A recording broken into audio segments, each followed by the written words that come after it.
வாழ்க வையகம், வாழ்க வையகம், வாழ்க வளமுடன். குரு வாழ்க, குருவே துணை. குருவினுடைய அடி போற்றி. ஆழியார் தகவல் தொழில்நுட்ப பிரிவுக்கு என்னின் முதல் வணக்கம். வாழ்க இத்தகவல் தொழில்நுட்ப பிரிவு, வளர்க வளமுடன். உலக சமுதாய சேவா சங்க தலைவர் அருள்நிதி பத்மஸ்ரீ எஸ்.கே.எம். மயிலானந்தம் ஐயா அவர்களுக்கும், ஆழியார் தகவல் தொழில்நுட்பத்துறை இயக்குனர் மூத்த பேராசிரியர் கிருஷ் முரளி ஈஸ்வர் ஐயா அவர்களுக்கும், நிகழ்ச்சி ஒருங்கிணைப்பாளராக இருக்கின்ற அம்மா அவர்களுக்கும், விண்ணலை வழியாக இணைந்துள்ள மெய் என்பர்களுக்கும் வணக்கங்கள் பல கூறி, சித்தர்களையும் மகான்களையும் வணங்கி இன்றைய கேள்வி பதில் நிகழ்ச்சியை தொடங்குகிறேன். பொதுவாகவே கேள்வி பதில் நிகழ்ச்சி என்பது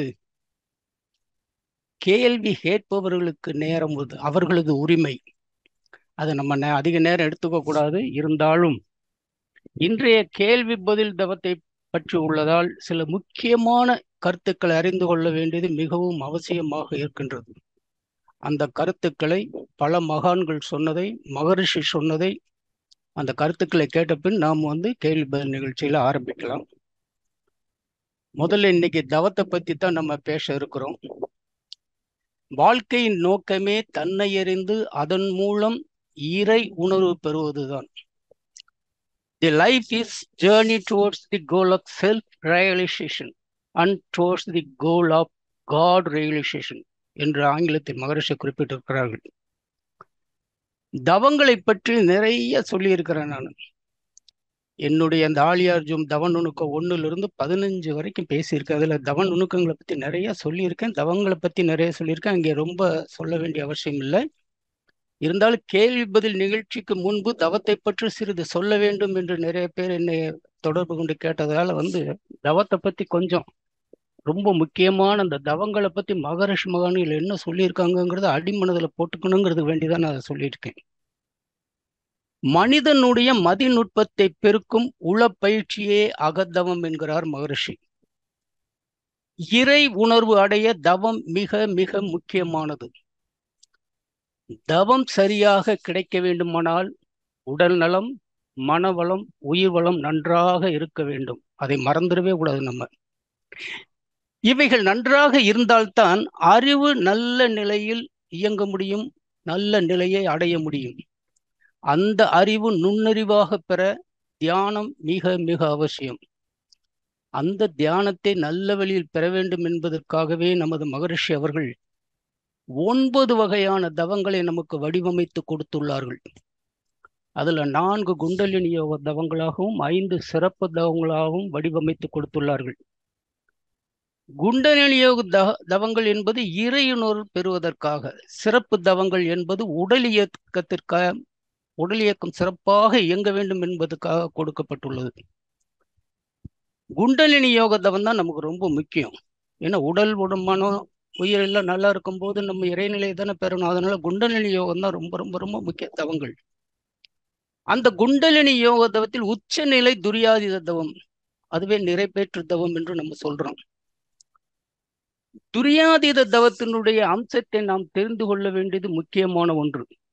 நல்லா பாருங்க, ஆக்கினை தவத்தில் மனம் உயிரை கவனிக்கும். துரிய தவத்தில் மனம் தன் இயக்கத்தை கவனிக்கும். துரியாதீத தவத்தில் உயிர் தன் மூலத்தை அறிகிறது மகரிஷி. தவத்தினுடைய முழுமை பொருள் துரியாதீத தவம். துரியாதீத தவத்தில் சேர்ந்து நிற்கும் பொழுதுதான் முக்கால ஞானம் கிடைக்கும்.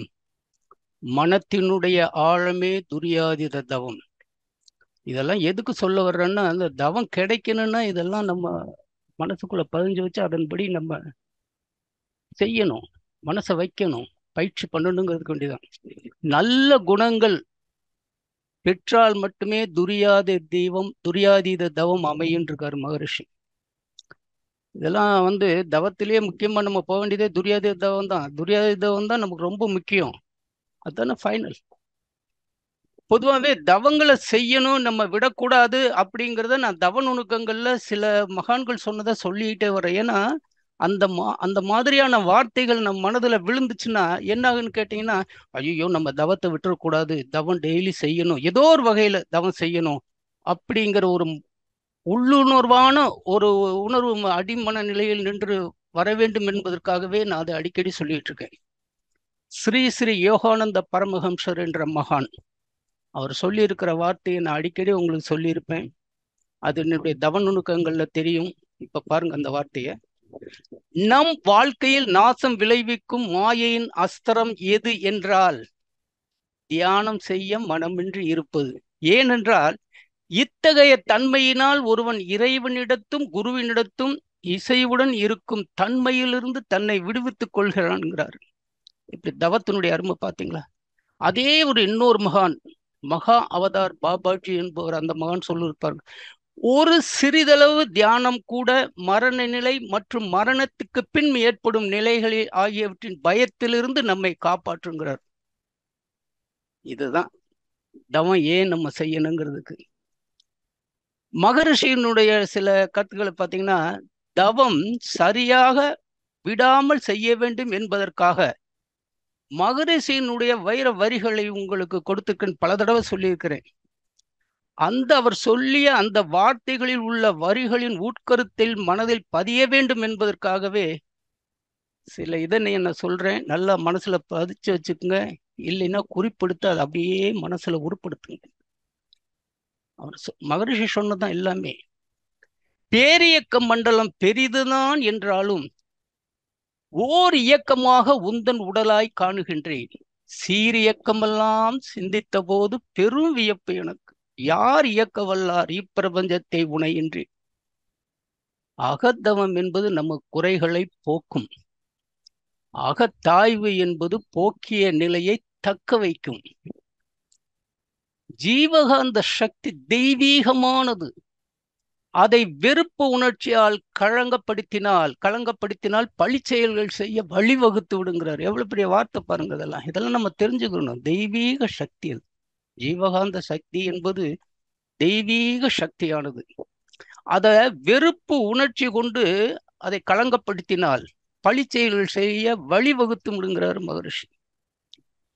மனித மனம் முறையாக உளப்பயிற்சியின் மூலம் தனது சுழல் விரைவு வேகத்தை குறைத்து கொண்டு விழிப்போடு நின்றால் இறைநிலையானது தனது சரித்திரத்தை உள்ளபடி உள்ளவாறு உங்களுக்கு உணர்த்தி விடுங்கிறார்.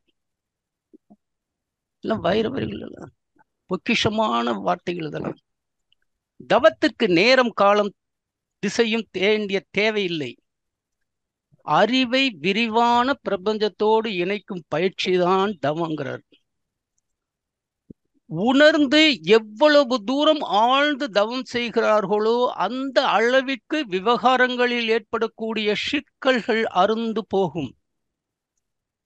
சிக்கலை தீர்க்கவும் சிக்கல்கள் வராம காக்கவும் விழிப்பு நிலையை இந்த தவங்கள் உங்களுக்கு ஏற்படுத்துகின்றன.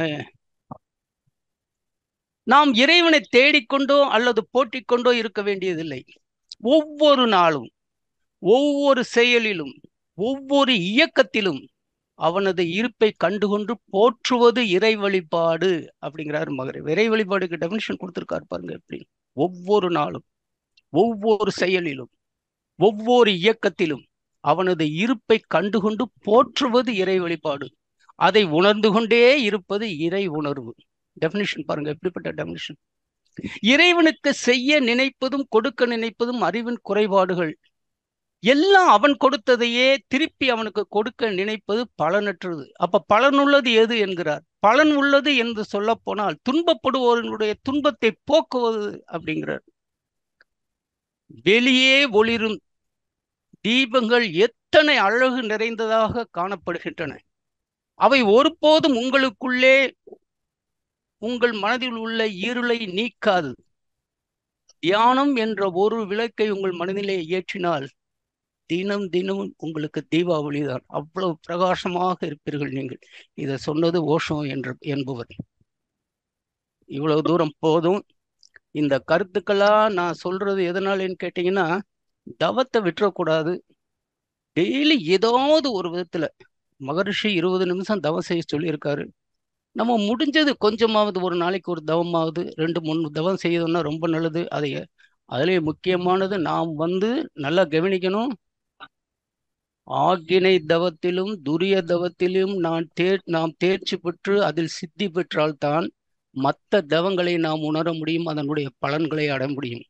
ஒருத்தர் கேட்டிருப்பார், ஐயா 9 மையங்களில் உள்ள அந்த இதுகளில் அந்த சுழற்சியை, உயிர் சுழற்சியை நாம் அறிய முடியும்னா முதல்ல நீ ஆக்கினியிலும் துரியத்திலும் தேர்ச்சி பெற்றீங்கன்னா தன்னை போல அதை உணர்ந்து விடுவாய், அந்த உயிர் சுழற்சியை நீ உணர உனக்கு கிடைத்து விடும் அப்படின்பார். அதனால ஆக்கினையையும் துரியத்தையும் கொஞ்சம் நல்லா பண்ணி பாருங்க, ரொம்ப நல்லா இருக்கும் அது. இப்பொழுது கேள்வி கேட்பவர்களுக்கான நேரம் இது. நான் வணங்கும் 14 சித்தர்களும் மகான்களும் இவர்களோடு நம் குருவான வேதாத்திரி மகரிஷி அவர்களும் என்னுள் அமர்ந்து உங்களிடம் உரையாடட்டும். தவ நுணுக்கங்கள் சம்பந்தப்பட்ட கேள்விகளை இப்பொழுது நீங்கள் தொடங்கலாம். அதற்கு முடிந்த அளவுக்கு, என்னால் அறிந்த அளவுக்கு, கற்றது கைமண்ணளவு கல்லாதது உலகளவு, அந்த அளவுக்கு நான் உங்களுக்கு பதில் சொல்ல கடமைப்பட்டிருக்கிறேன். கேள்விகள் தொடங்கலாமா? வாழ்க வளமுடன் ஐயா. முதலாவது அன்பராக கிருபாநிதி அம்மா, நீங்க கேள்வி கேட்கலாமா? உங்களுக்கு அன்மிட் கொடுத்தாச்சு. அம்மா வாழ்க வளமுடன். ஐயா வாழ்க வளமுடன் ஐயா. வாழ்க வளமுடன் அம்மா, சொல்லுங்கம்மா. ஐயா நான் இப்ப இந்த தவ நுணுக்கம் 15 நான் அன்னைக்கு உங்களுக்கு நேரடியா அட்டன் பண்ண முடியல, அப்புறம் தான் யூடியூப்ல கேட்டேன். அது 15 கேட்ட உடனே 14க்கு போனேன், இதுல உள்ள சந்தேகங்கள் அதுல தெளியுமான்னு. இப்ப இந்த 14, 15 இந்த வாரத்துல 2 நாள் நான் கேட்ட பிறகு, ஒண்ணு அந்த 15ல அந்த சக்கரங்களுடைய இடங்களை ரொம்ப அருமையா சொன்னீங்க, நம்ம அதை நினைச்சு செய்யறோம். இந்த 14ல கோள்களுடைய சூரியன் அதெல்லாம் எப்படி இருக்கு அப்படிங்கிறத எப்படி நம்ம மூலாதாரத்துக்கு கொண்டு போவோம்னு சொன்னீங்க. இப்ப என்னுடைய அறிவுக்குயா அதுதான் எனக்கு தெரிஞ்சதா என்னன்னு எனக்கு தெரியல. இப்ப நான் பஞ்சபூத நவகிரகமோ துரியாதீதமோ செய்யும் போது இப்ப எனக்கு நம்ம மூலாதாரத்துல தானே வச்சிருக்கோம் எல்லாம். ஆமா, எல்லா கருமைய மூலாதாரம் என்பது கரும இயந்திரம், அதுல இருந்து தானே விரிச்சு காட்டும். சொல்லுங்க. அப்படி நான் நினைச்சு என்ன பண்றேன், இப்ப அப்படி செஞ்சதே கிடையாது இது வரைக்கும். என்னால முடிஞ்ச அளவு அதோட ஒன்றி அப்படி மகர்ஷி என்ன சொன்னாங்களோ அந்த வார்த்தைகளை நினைச்சு, இப்ப சூரியன் எலும்பு இந்த மாதிரி எல்லாம் நினைச்சு தவம் பண்றவ இப்போ ஒன்னொன்னே என்ன பண்றேன், மூலாதாரத்துல இருந்து கொண்டு போய் என்னமோ நிறுத்தி ஒன்னொன்னையும் மறுபடியும் திருப்பி கொண்டு வர்றது மாதிரி ஒரு ஃபீலிங் வருது. அது நானாதான் உருவாக்கிறேன், அது எனக்கு புரியுது. ஆனா கூட அதனால நிப்பாட்ட முடியல. இங்கதானே இருக்கு, நம்ம எப்படிதானே ஐயா சொல்லியிருக்காங்க. அது 2-3 தடவை வேற கேட்டேன். அதை நான் இதுக்கு ஒண்ணு இது எப்படியா, இது நான் ரைட்டா தப்பா, இது உங்களுடைய விளக்கம் ஒண்ணு.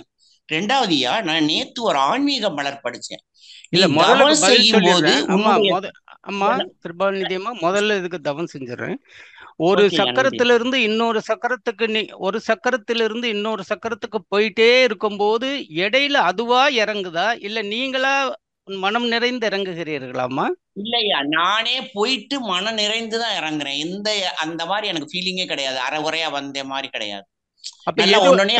மூலாதாரத்துல ஆரம்பிக்கிறீங்க, மூலாதாரத்துல ஆரம்பிச்சு அடுத்தது சுவாதிஷ்டானம் போறீங்க, மணிப்பூரகம் போறீங்க, அநாகதம் போறீங்க, இப்படியே போயிட்டே இருக்கும்போது திடீர்னு இறங்குவதற்கு உங்கள் மனம் எதனால் நினைக்கிறது என்பதை நான் அறிய வேண்டும் அம்மா. ஐயா, அதாவது இப்ப சூரியனுக்கு போயிட்டு அது என்னமோ சூரியனை கொண்டாந்து பத்திரமா வச்சுட்டு அடுத்த கோளுக்கு போறது மாதிரி பண்றேன் நான். புதன் அப்படி ஒவ்வொன்னையும் தனித்தனியா எடுத்துட்டு போறது மாதிரி எனக்கு தோணுது. அப்படி செய்யலாமா? நல்லது தானே, நல்லதுமா, உண்மையிலேயே நல்லது. அது எல்லாத்துக்கும் அந்த அதாவது மனம் ஒன்றினால்தான், நான் அடிக்கடி சொல்றது, நம்மளுடைய பிராணனும் மனதும் ஒன்றினால்தான் இந்த மாதிரி நிலைகள் நடக்கும். அதை புரிஞ்சுக்கணும். சூரியனிலிருந்து கொஞ்ச நேரம் பார்த்து அதனுடைய தன்மைகளை எல்லாம் மகரிஷி எப்படி சொல்லியிருக்காரு இந்த நவகிரக தவத்துல அப்படின்னு சொல்லி அந்த சூரியனுடைய தன்மையெல்லாம் முடிச்சுட்டு அடுத்தது நம்ம புதனுக்கு போகும்போது என்ன ஆகுன்னு கேட்டீங்கன்னா, மனம் அலைப்பாயாது, மனம் வேறொன்றையும் நினைக்காது. மனம் எதை பற்றி சிந்தித்து அதிலேயே நிற்கின்றதோ அப்பொழுதுதான் அந்த பொருளினுடைய உருவமாகவோ அதனுடைய வடிவமாகவோ அதனுடைய குணமாகவோ நாம் மாறுகிறோம். அது ரொம்ப முக்கியம். அந்த நிலை உங்களுக்கு வந்திருக்குன்னா அது அப்படியே இது பண்ணுங்க, நல்ல நிலை அது. அந்த மாதிரி நீங்க செய்யறது. இப்ப சில பேர் என்ன பண்ணுவான்னு கேட்டீங்கன்னா, சூரியனை நம்ம அடிக்கடி பார்த்துருக்கோம், சந்திரன் நம்ம பார்த்துருக்கோம், மேல பார்த்தோம்னா எல்லாமே கிரகங்களாக தெரிகிறது. ஆனா இதுதான் புதன், இதுதான் சுக்கிரன், இதுதான் வியாழன் என்பது அறிய மாட்டோம். புரியுதா? நம்ம வகைப்படுத்தி சொல்லி இருக்கிறதுனால சூரியனை மையமாக வைத்து சூரியனுக்கு பக்கத்தில் எது சுத்தி கொண்டு இருக்கிறதோ அது புதன் என்பதை நம்ம உறுதியிட்டு கூறலாம். பார்த்தாலே தெரிஞ்சிடும். அதுக்கு அடுத்த 2வது சுத்துல எது சுத்திக்கிட்டு இருக்கோ அது சுக்கிரன் என்பதை நாம் அறிந்து கொள்ளலாம். அப்படித்தான் நம்ம பாயிண்ட் அவுட் பண்ண முடியும். அப்படித்தான் நம்ம இப்ப ஒண்ணும் வேண்டாம். சுக்கிரனில் எனக்கு கணவனுக்கும் மனைவிக்கும் இடையே ஏகப்பட்ட பிரச்சனைகள் ஐயா சொல்லியிருக்காரு. இந்த சுக்கிர கிரகத்துல நின்று அது தீரும்னு சொல்லிட்டு. ஏன்னா சுக்கிர கிரகம் உயிர் சக்தியினுடைய சம்பந்தப்பட்டது இல்லையா?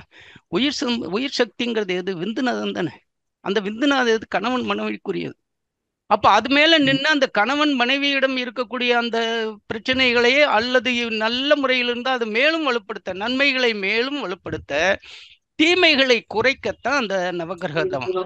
அப்ப இருக்கும்போது நீங்க கரெக்டா அந்த சுக்கிரன் மேல நிற்கும் போது உங்களுடைய அந்த பாலிசி, நீங்க கொண்ட அந்த கொள்கைகள் ரொம்ப முக்கியமானது. ஃபர்ஸ்ட் சூரியன்ல இருந்து அடுத்தது கரெக்டா சுக்கிரனுக்கு வந்துடுறீங்க இல்லையா? புதனுக்கு அடுத்து சுக்கிரனுக்கு வந்துடுறீங்க. அதுதான் நல்லது.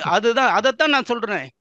எந்த தவம் செய்தாலும் எதை பற்றி நாம் தவம் செய்கிறோமோ அந்த பொருளை முதலில் மனதை கொண்டு அதுவாக நாம் மாறி அது குணங்களை பெற்று அதன் மேல் நிற்பதுதான் தியானம். நன்றி ஐயா. இன்னொன்னு ஒரு வார்த்தை ஐயா. அடுத்தது சொல்லுங்க. நேத்து ஒரு சின்ன யூடியூப்ல பார்த்தேன். நீ அது நம்ம மகர்ஷி சம்பந்தப்பட்டதுல, ஆனா அந்த வார்த்தை எனக்கு ரொம்ப பிடிச்சிருந்துச்சு. சொல்லுங்க. நீ தவம் செய்யும் முன் உன்னை சுய பிரகடனம் படுத்தி வை. பிரகடனம் பண்ணிட்டு அப்படின்னா இது என்ன? இந்த வார்த்தை நம்ம சுய பிரகடனம் என்பது அகத்தாய்வு தான்மா. ஓ, சுயம் என்றால் நாம் தான் சுயம். சுயமரியாதை, சுயமாய் சுயமரியாதை என்பது என்னுடைய மரியாதை. சுய பிரகடனம் என்பது நான் தன்னைத்தானே பிரகடனப்படுத்திக் கொள்வது. நான் இப்படித்தான் இருப்பேன், நான் இதைத்தான் செய்வேன், நான் இதைத்தான் நினைப்பேன். அப்ப நீங்க அகத்தாய்வு பண்ணும் போது அந்த நிலை வரும் பொழுது நீங்க என்ன பண்ணுவீங்க? நல்லதையே நான் நினைப்பேன், நல்லதையே நான் செய்வேன், யாருக்கும் துன்பம் தர மாட்டேன் என்று நம்மளுடைய அந்த மனதை சுத்தப்படுத்தி அது பண்றதுதான் சுய பிரகடனம். நல்ல வார்த்தை. அது எனக்கு இப்பதான் புரிஞ்சது. ரொம்ப சிறப்புயா. நன்றி ஐயா. வாழ்க வளமுடன் ஐயா. வாழ்க வளமுடன். ரொம்ப சிறப்புமா. நன்றி அம்மா. அம்மா வாழ்க வளமுடன். வாழ்க வளமுடன்மா. மிக்க நன்றி. அடுத்த நண்பராக சாந்தி கண்ணன், நீங்க பேசலாமா? ஐயா வாழ்க வளமுடன் ஐயா. அம்மா வாழ்க வளமுடன் அம்மா. என்னோட கேள்வியா, சில டைம் தவம் செய்யறதுக்கு ரொம்ப தடங்கள் வருதுயா. அதே மாதிரி தற்சோதனையும் பண்ண முடிய மாட்டேங்குது. அந்த 9 மையம் தவம் உட்காரும் போது ஒரு மூலாதாரம் உட்கார்ந்து ஸ்டார்ட் பண்ணிட்டு அதுக்கப்புறம் அடுத்தடுத்து போகும்போது அந்த மையத்தால நிக்கவே முடிய மாட்டேங்குது. அது ஏன் அந்த மாதிரி ஆகுது? அதத்தான் மகரிஷி சொன்னது. நான் இப்ப ஆரம்பத்துல கூட அதைத்தான் சொன்னேன். அதாவது 9 மைய தவத்தில் ஒவ்வொரு மையத்திலையும் அந்த உயிரினுடைய சுழற்சியை நான் அறிய முடியுமா ஐயா, அதுக்கு வழி சொல்லுங்கும் போது மகரிஷி சொன்னது ஒரே வார்த்தை தான். ஆகினை தவத்திலையும் துரிய தவத்திலையும் நின்று பழகி மனம், ஓர்மை, கூர்மை, நேர்மை, சீர்மை என்ற 4 மைகளை அடைந்தவுடன் அத்தனை தவமும் உங்களுக்கு தித்திக்கும். அதுலயே நிக்கல அப்படின்னா அதுக்கு ரொம்ப கஷ்டம் இல்லையா? அதனாலதான் என்ன பண்ண, ஆரம்ப காலத்துல இரு விழிகள் மூக்கு முனை விழிப்பாய் நிக்கம்பார் மகரிஷி. இரு விழிகள் மூக்கு, 2 விழிகளும் அந்த துப்பாக்கியை பார்த்தா ஒரு விழி இப்படி கண்ணை மூடிட்டு துப்பாக்கியை பாக்குறோம்ல அந்த டார்கெட்டை, அதே மாதிரி 2 விழிகளும் அந்த புருவ மத்தியே பார்க்கணும். அந்த புருவ மத்தியை பார்க்கும்போது அந்த புருவ மத்திய அந்த இரு விழிகளும் அப்படியே மேல நின்றுச்சு அப்படின்னா அந்த விழிகள் விலகும் போது உங்களுக்கு மனது விலகுதுன்னு அர்த்தம். மனம் அங்க நிக்கல, எங்கேயோ போகுதுன்னு அர்த்தம். அப்படியே நீங்க நின்று பழகிட்டீங்கன்னா அந்த ஒரு கூர்மை வந்துடும் உங்களுக்கு. அப்படி கூர்மை வரும்போது அதுல இருந்தே அதுதான் பேசிக்கு. அதுல இருந்து அப்படியே பழகுனீங்கன்னா அதுக்கப்புறம் துரியம் நல்லா கிடைக்கும். இது 2 நல்லா கிடைச்ச உடனே நீங்க ஒவ்வொரு உடலில் உள்ள 5 மையத்திலையும் நின்னீங்க அப்படின்னா அதனுடைய சுழற்சி, அதனுடைய அந்த தன்மையை நீங்க உணரலாங்கிறார் மகரிஷி. அதுக்கு ட்ரை பண்ணுங்க. முயற்சி தாம்மா திருவினை, வேற எதுவுமே கிடையாதுமா. எல்லாருமே அங்கிருந்து வரம் வாங்கிட்டு வந்திருக்கோன்னு இல்லை. எல்லாருமே சாதாரணத்தான் பிறக்கிறோம். அவங்க செய்யற முயற்சியினால்தான் இதாகுது. பிறப்பு ஒக்கும் எல்லா உயிர்க்கும் சிறப்பவா செய்தவழில் வேற்றுமையல் அப்படின்பார் வள்ளுவர். அதுதான். வேற என்னம்மா? வேற ஒண்ணு இல்லையா. ரொம்ப நன்றி ஐயா. நன்றி அம்மா. வாழ்க வளமுடன். வாழ்க வளமுடன் அம்மா. மிக்க நன்றி.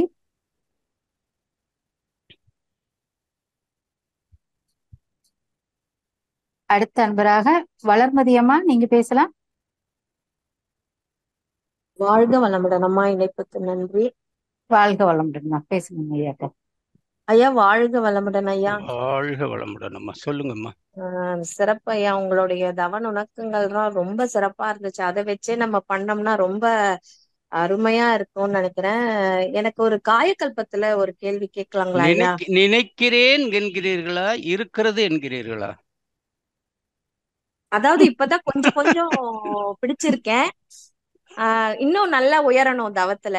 நல்லா பிராக்டிஸ் பண்ணுங்க. அந்த தவத்தை ஒண்ணுல இருந்து நான் ஒன்னொன்னு சொல்றது, மகரிஷி சொன்ன மாதிரி தவத்தை நன்றாக அதில் சொல்லப்பட்ட ஒவ்வொரு வார்த்தைகளையும் புரிந்து கொண்டு விளங்கி கொண்டு அதன்படி மனதில் உருவேற்றி அதன் மூலமாக அதுவாக மாறி உள்ளுணர்வாக பெற்றால் தவம் தித்திக்குமா வரும், நல்லா வரும். வாழ்க வளமுடன். சொல்லுங்க.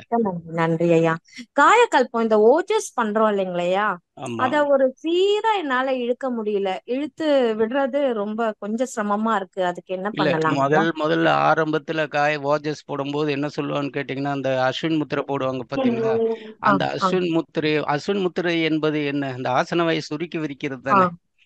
முந்தையெல்லாம் அந்த காலத்துல எல்லாம் அப்படி சுருக்கி விரிச்சு செய்வாங்க. இப்ப கொஞ்சம் ஒரு ஆராய்ச்சி பண்ணி சுருக்கணும்னு கொஞ்ச நேரம் வச்சிருந்து விரிக்கணும், அப்புறம் கொஞ்ச நேரம் வச்சிருந்து சுருக்கணும், இப்படி வந்துருச்சு.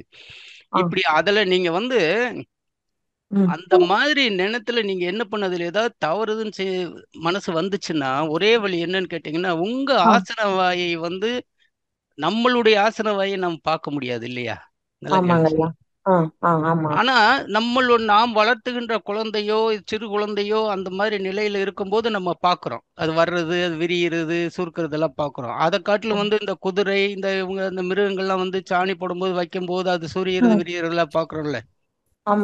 குதிரை எடுத்துக்கங்க, அஸ்வின் குதிரை தானே. அந்த குதிரை தன்னுடைய அந்த கழிவை வெளியேற்றும் பொழுது எப்படி விரிகிறது, அது அமுக்கும் பொழுது அந்த கழிவு எப்படி விழுகிறது, அந்த நிலையை பார்க்கும்போது அதே மாதிரி நம்மளும் அந்த இறைவன் தானே எல்லாமே. நம்ம 6 அறிவு, அது 5 அறிவு, ஆனா இயக்கங்கள் ஒண்ணுதான். நம்மளுக்கு அதே நிலை தானே. அப்ப நம்ம என்ன நினைக்கணும்னு கேட்டீங்கன்னா, நீங்கள் ஓஜஸ் போடும் பொழுது, அதாவது எத்தனை இதுக்கு போடுவீங்க அஸ்வின் முத்திரை? 10க்கு ஒரு ஓஜஸ் தானே. 10க்கு. ஆமாங்கய்யா, 10க்கு 1. அந்த ஒண்ணுன்னு நினைக்கும் பொழுது, நீங்கள் சுருக்கும் பொழுது உங்கள் ஆசன வாய் சுருங்கி இருக்கிறதா என்பதை நீங்கள் முதல்ல உணரணும். சரிங்க, உணரணும். அதனாலதான் இந்த டைம் கொடுக்குறாங்க. சும்மா நீங்க சில பேர் என்ன பண்ணுவாங்கன்னா, ஆசன வாயை சுருக்க மாட்டாங்க, வயிற்று மட்டும் மேல மேல மேல ஏத்திக்கிறாங்க, ஆசன வாயை அப்படியே தான் இருக்கும். அது தவறு, அது போட்டது தவறு, அப்படி செய்யக்கூடாது. நீங்கள் நல்லா என்ன பண்ணணும்னு கேட்டீங்கன்னா, அந்த ஆசன வாயை அப்படி அப்படி சுருக்கும் பொழுது நீங்களா உள்ளுணர்வா அதை உணரணும். நம்ம ஆசன வாய் சுருங்கி இருக்கு, ரைட், பரவாயில்ல, நம்ம விரிக்கிறோம் அப்படிங்கிறது விரியும் போதும் அது உணரணும்.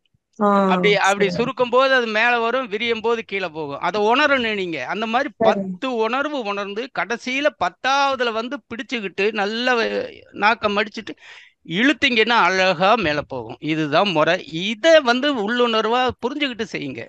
எங்கேயோ நினைவு வச்சுக்கிட்டு ஏதோ ஆசை 10 சொன்னாரு, வயிறு மட்டும் டபக்கு டபக்குன்னு மேல ஏறும். அந்த அஸ்வின் முத்திரை போடுற நோக்கம் என்னமா, அந்த ஆசன வாயை சுத்தி இருக்கிற நரம்புகள் இருக்கு பாத்தீங்களா, அத பூரா நீங்க சுருக்கி விரிக்க அது என்னன்னு கேட்டீங்கன்னா, அதுக்கு மேலதான் 1 இன்ச்சில் மூலாதாரம் செக்ஸுவல் கிளாண்ட் இருக்கு. அந்த செக்ஸுவல் கிளாண்ட் அதுவும் சுருங்கி விரியும் போது அந்த இது இருக்கிற விந்து உயிர் துகள்கள் என்று சொல்லப்படுகின்ற விந்து நாதத்தில் இருக்கிறது அது அப்படியே சுத்து விடும் போது அதுக்கு மேல இருக்கிற அந்த ஓஜஸ் என்று சொல்லப்படுகின்ற சுத்த சக்தி, எக்டோபிளாசம், சுத்த சக்தி அப்படி மேல தயிர் மாதிரி தெரிஞ்சு வரும். அதைத்தான் நம்ம இழுத்து திரிய வரை கொண்டு போய் உடல் முழுவதும் பரப்புறோம். இப்ப இதை நினைச்சுக்கிட்டு நீங்க செய்யுங்க, நல்லா இருக்கும். செஞ்சு பாருங்க, அப்புறம் எனக்கு சொல்லுங்க. வாழ்க வளமுடன். வேற என்னம்மா? எனக்கு யூட்ரஸ் எடுத்துட்டோம் ஐயா, ஃபைப்ராய்ட் கட்டியால. அதனால எனக்கு அந்த சரியா அதப்படி நீங்க இப்ப சொல்றதுதான் எனக்கு உணர்றேன். அந்த வயித்தை மட்டும் நம்ம சில சமயம் பண்றதாலதான் ஒருவேளை நமக்கு அது பிரயோஜனமே இல்ல. சரிங்க ஐயா. யூட்ரஸ் எடுத்து எத்தனை வருஷம் ஆச்சுமா? ஆயிடுச்சையா, நான் 8 இயர்ஸ் ஆயிடுச்சையா. அப்புறம் என்ன, தாராளமா இப்ப ட்ரை பண்ணலாம். சரிங்க. இப்ப நீங்க சொல்லவேதான் எனக்கு உணர்றேன். நன்றி ஐயா. சரிங்க, வாழ்க வளமுடன். வாழ்க. புரிஞ்சுதாம்மா? வாழ்க வளமுடன்மா. புரிஞ்சதா? புரிஞ்சுதுங்க ஐயா, புரிஞ்சுதுங்க. இப்போ நீங்க சொன்னதுக்கு அப்புறம் எனக்கு புரிஞ்சிருச்சு நல்லா. நன்றி ஐயா. வாழ்த்துக்கள், வாழ்த்துக்கள், வாழ்க வளமுடன். வாழ்க குரு வளமுடன். வாழ்க வாழ்க. வளமுடன்மா. மிக்க நன்றி. அடுத்த அன்பராக மாரியப்பன், நீங்க பேசலாம் ஐயா, ஐயா கிட்ட. மாரியப்பன், உங்களுக்கு அட்மிட் கொடுத்தாச்சுங்க ஐயா. நீங்க மைக்க ஒரு தடவை டச் பண்ணுங்க.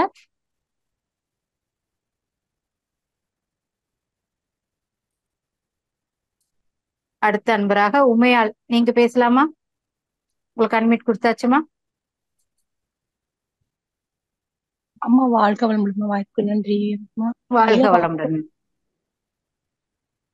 ஐயா ஐயா வாழ்க வளமுடன். வாழ்க வளமுடன் அம்மா. உமையாள் அம்மாவா? ஆமா ஆமா ஐயா. உமையாள் அம்மா, சொல்லுங்கம்மா. ஐயா இந்த பாரதியார் பாடல்ல அந்த பரசிவவெளி ஐயா, அந்த பாடல் அந்த இது அது விளக்கம் கேட்கறதுக்காக கேக்குறேங்க ஐயா.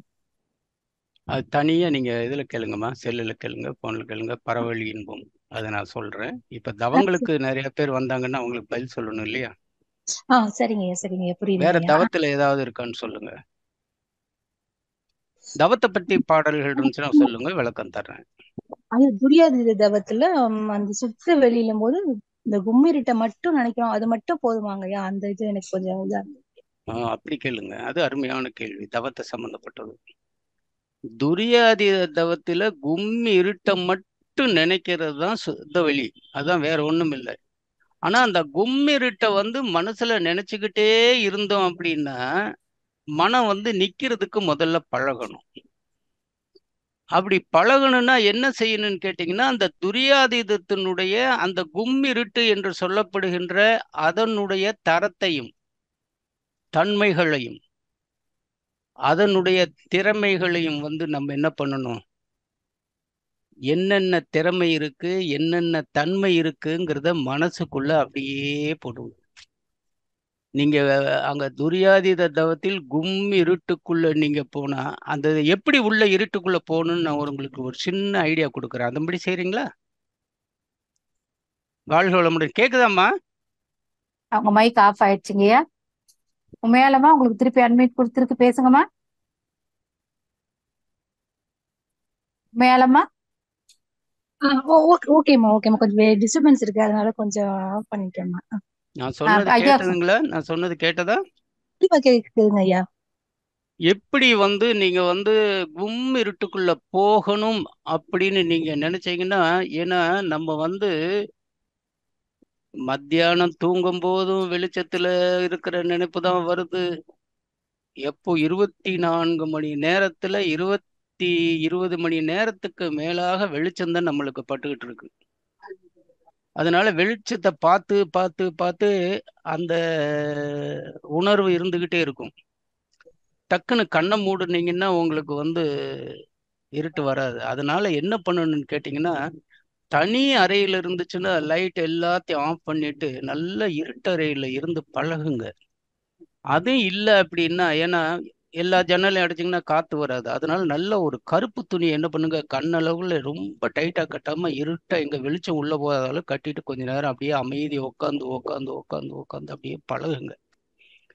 அப்படி பழகிட்டீங்கன்னா என்னன்னு கேட்டீங்கன்னா, நிறைய நான் தவ நுணுக்கங்கள்ல காட்டியிருக்கேன், காணொலியில காட்டியிருக்கேன். அதுல சந்திரன் மட்டும் தனியா நிப்பாரு. பின்னாடி பாத்தீங்கன்னா ஒரே இருட்டா இருக்கும், கம்ப்ளீட்டா இருக்கு, டார்க்னஸா இருக்கும். அதான் டார்க் மேட்டர்பாங்க, ஸ்பேஸ் மேட்டர், டார்க் மேட்டர். அந்த கருப்புக்குள்ள அந்த சந்திரனை பாருங்க, சந்திரன் நல்ல வெள்ளையா இருக்கும், பின்னாடி பூரா நல்ல கருப்பா இருக்கும். நான் நவகிரக தவங்களை காணொலியில என்னுடைய தவநுணுக்கங்களை போய் பாருங்க, அதுல இருக்கும். அந்த சந்திரனிலிருந்து அந்த இருட்டுக்குள்ள நம்ம போனா தெரியுமா எப்படி இருப்போம்? இருட்டுக்குள்ள அப்படியே போயிட்டோம் அப்படின்னு நினைச்சு அந்த உள்ள நுழைஞ்சிட்டோம், ஒரே இருட்டா இருக்குங்கிறத நீங்க கொஞ்சம் கொஞ்சமா பயிற்சி பண்ணி உணர்ந்து நின்னுட்டீங்கன்னா அந்த இருட்டு தான் உங்க மனசுல தெரியும். பயிற்சி அப்படி அந்த மாதிரி இருட்டா நின்று நான் சொல்ற மாதிரி, ரைட் சார் நான் துணியை கட்டிட்டேன் இருட்டா இருக்கு, எப்படி அதுலயே நிக்கிறதுன்னு கேட்டீங்கன்னா, இந்த இருட்டாக காணப்படுகின்ற இந்த நிலை, இந்த பொருள் சுத்த வெளி என்பது இதுதான் எல்லா மதங்களும் தங்களுடைய தெய்வம் வசிக்கின்ற இடம் என்று போட்டி போட்டு கொண்டு எப்பொழுதும் எதிர் வழக்கு ஆடிக்கொண்டிருக்கிறது அப்படிங்கிறது அந்த தாய்மானார் சொன்ன அந்த பாடலினுடைய முடிஞ்ச அந்த வரிகளை படிச்சு பாருங்க. உருவத்துக்கு கொண்டாங்க மனசுல. அப்புறம் என்ன பண்ணணும், இந்த இருட்டு தானா இவ்வளோ பெரிய பிரபஞ்சத்தை உருவாக்கி இருக்கு, இதுல ஒண்ணுமே இல்லையே, இந்த இருட்டுல சப்தம் இல்லை, ஒளி அதாவது ஒளி வெளிச்சமும் இல்லை, சப்தமும் இல்லை, ஒரு பொருட்கள் எதுவுமே இல்லை, இப்படிப்பட்ட இந்த இருட்டானது நான் காணுகின்ற அந்த பேரியக்க மண்டலம் படைத்திருக்கிறதே, எவ்வளவு பெரிய ஆச்சரியமான விஷயம். இங்கிருந்து அங்க வந்திருக்கு. அதான் அந்த முதல்ல ஆரம்பத்துல சொன்னோம் பாத்தீங்களா, மகரிஷி சொன்ன ஒரு வார்த்தை, பேரியக்க மண்டலம் பெரிதுதான் என்றாலும் ஓர் இயக்கமாக உந்தன் உடலாய் காணுகின்றேன், சீர் இயக்கமெல்லாம் சிந்திக்கும் போது யார் இயக்க வல்லார் இப்பிரபஞ்சத்தை உணையன்றி அப்படின்னு ஒரு வார்த்தை போட்டிருக்கோம். படிச்சு பாருங்க, முதல்ல சொல்லியிருப்பேன் நான். அதை நினைக்கும் போது எப்படி இருக்கும் பாருங்க. இந்த இருட்டானது மகரிஷி அடிக்கிறது, something is coming out of nothing அப்படிம்பாரு.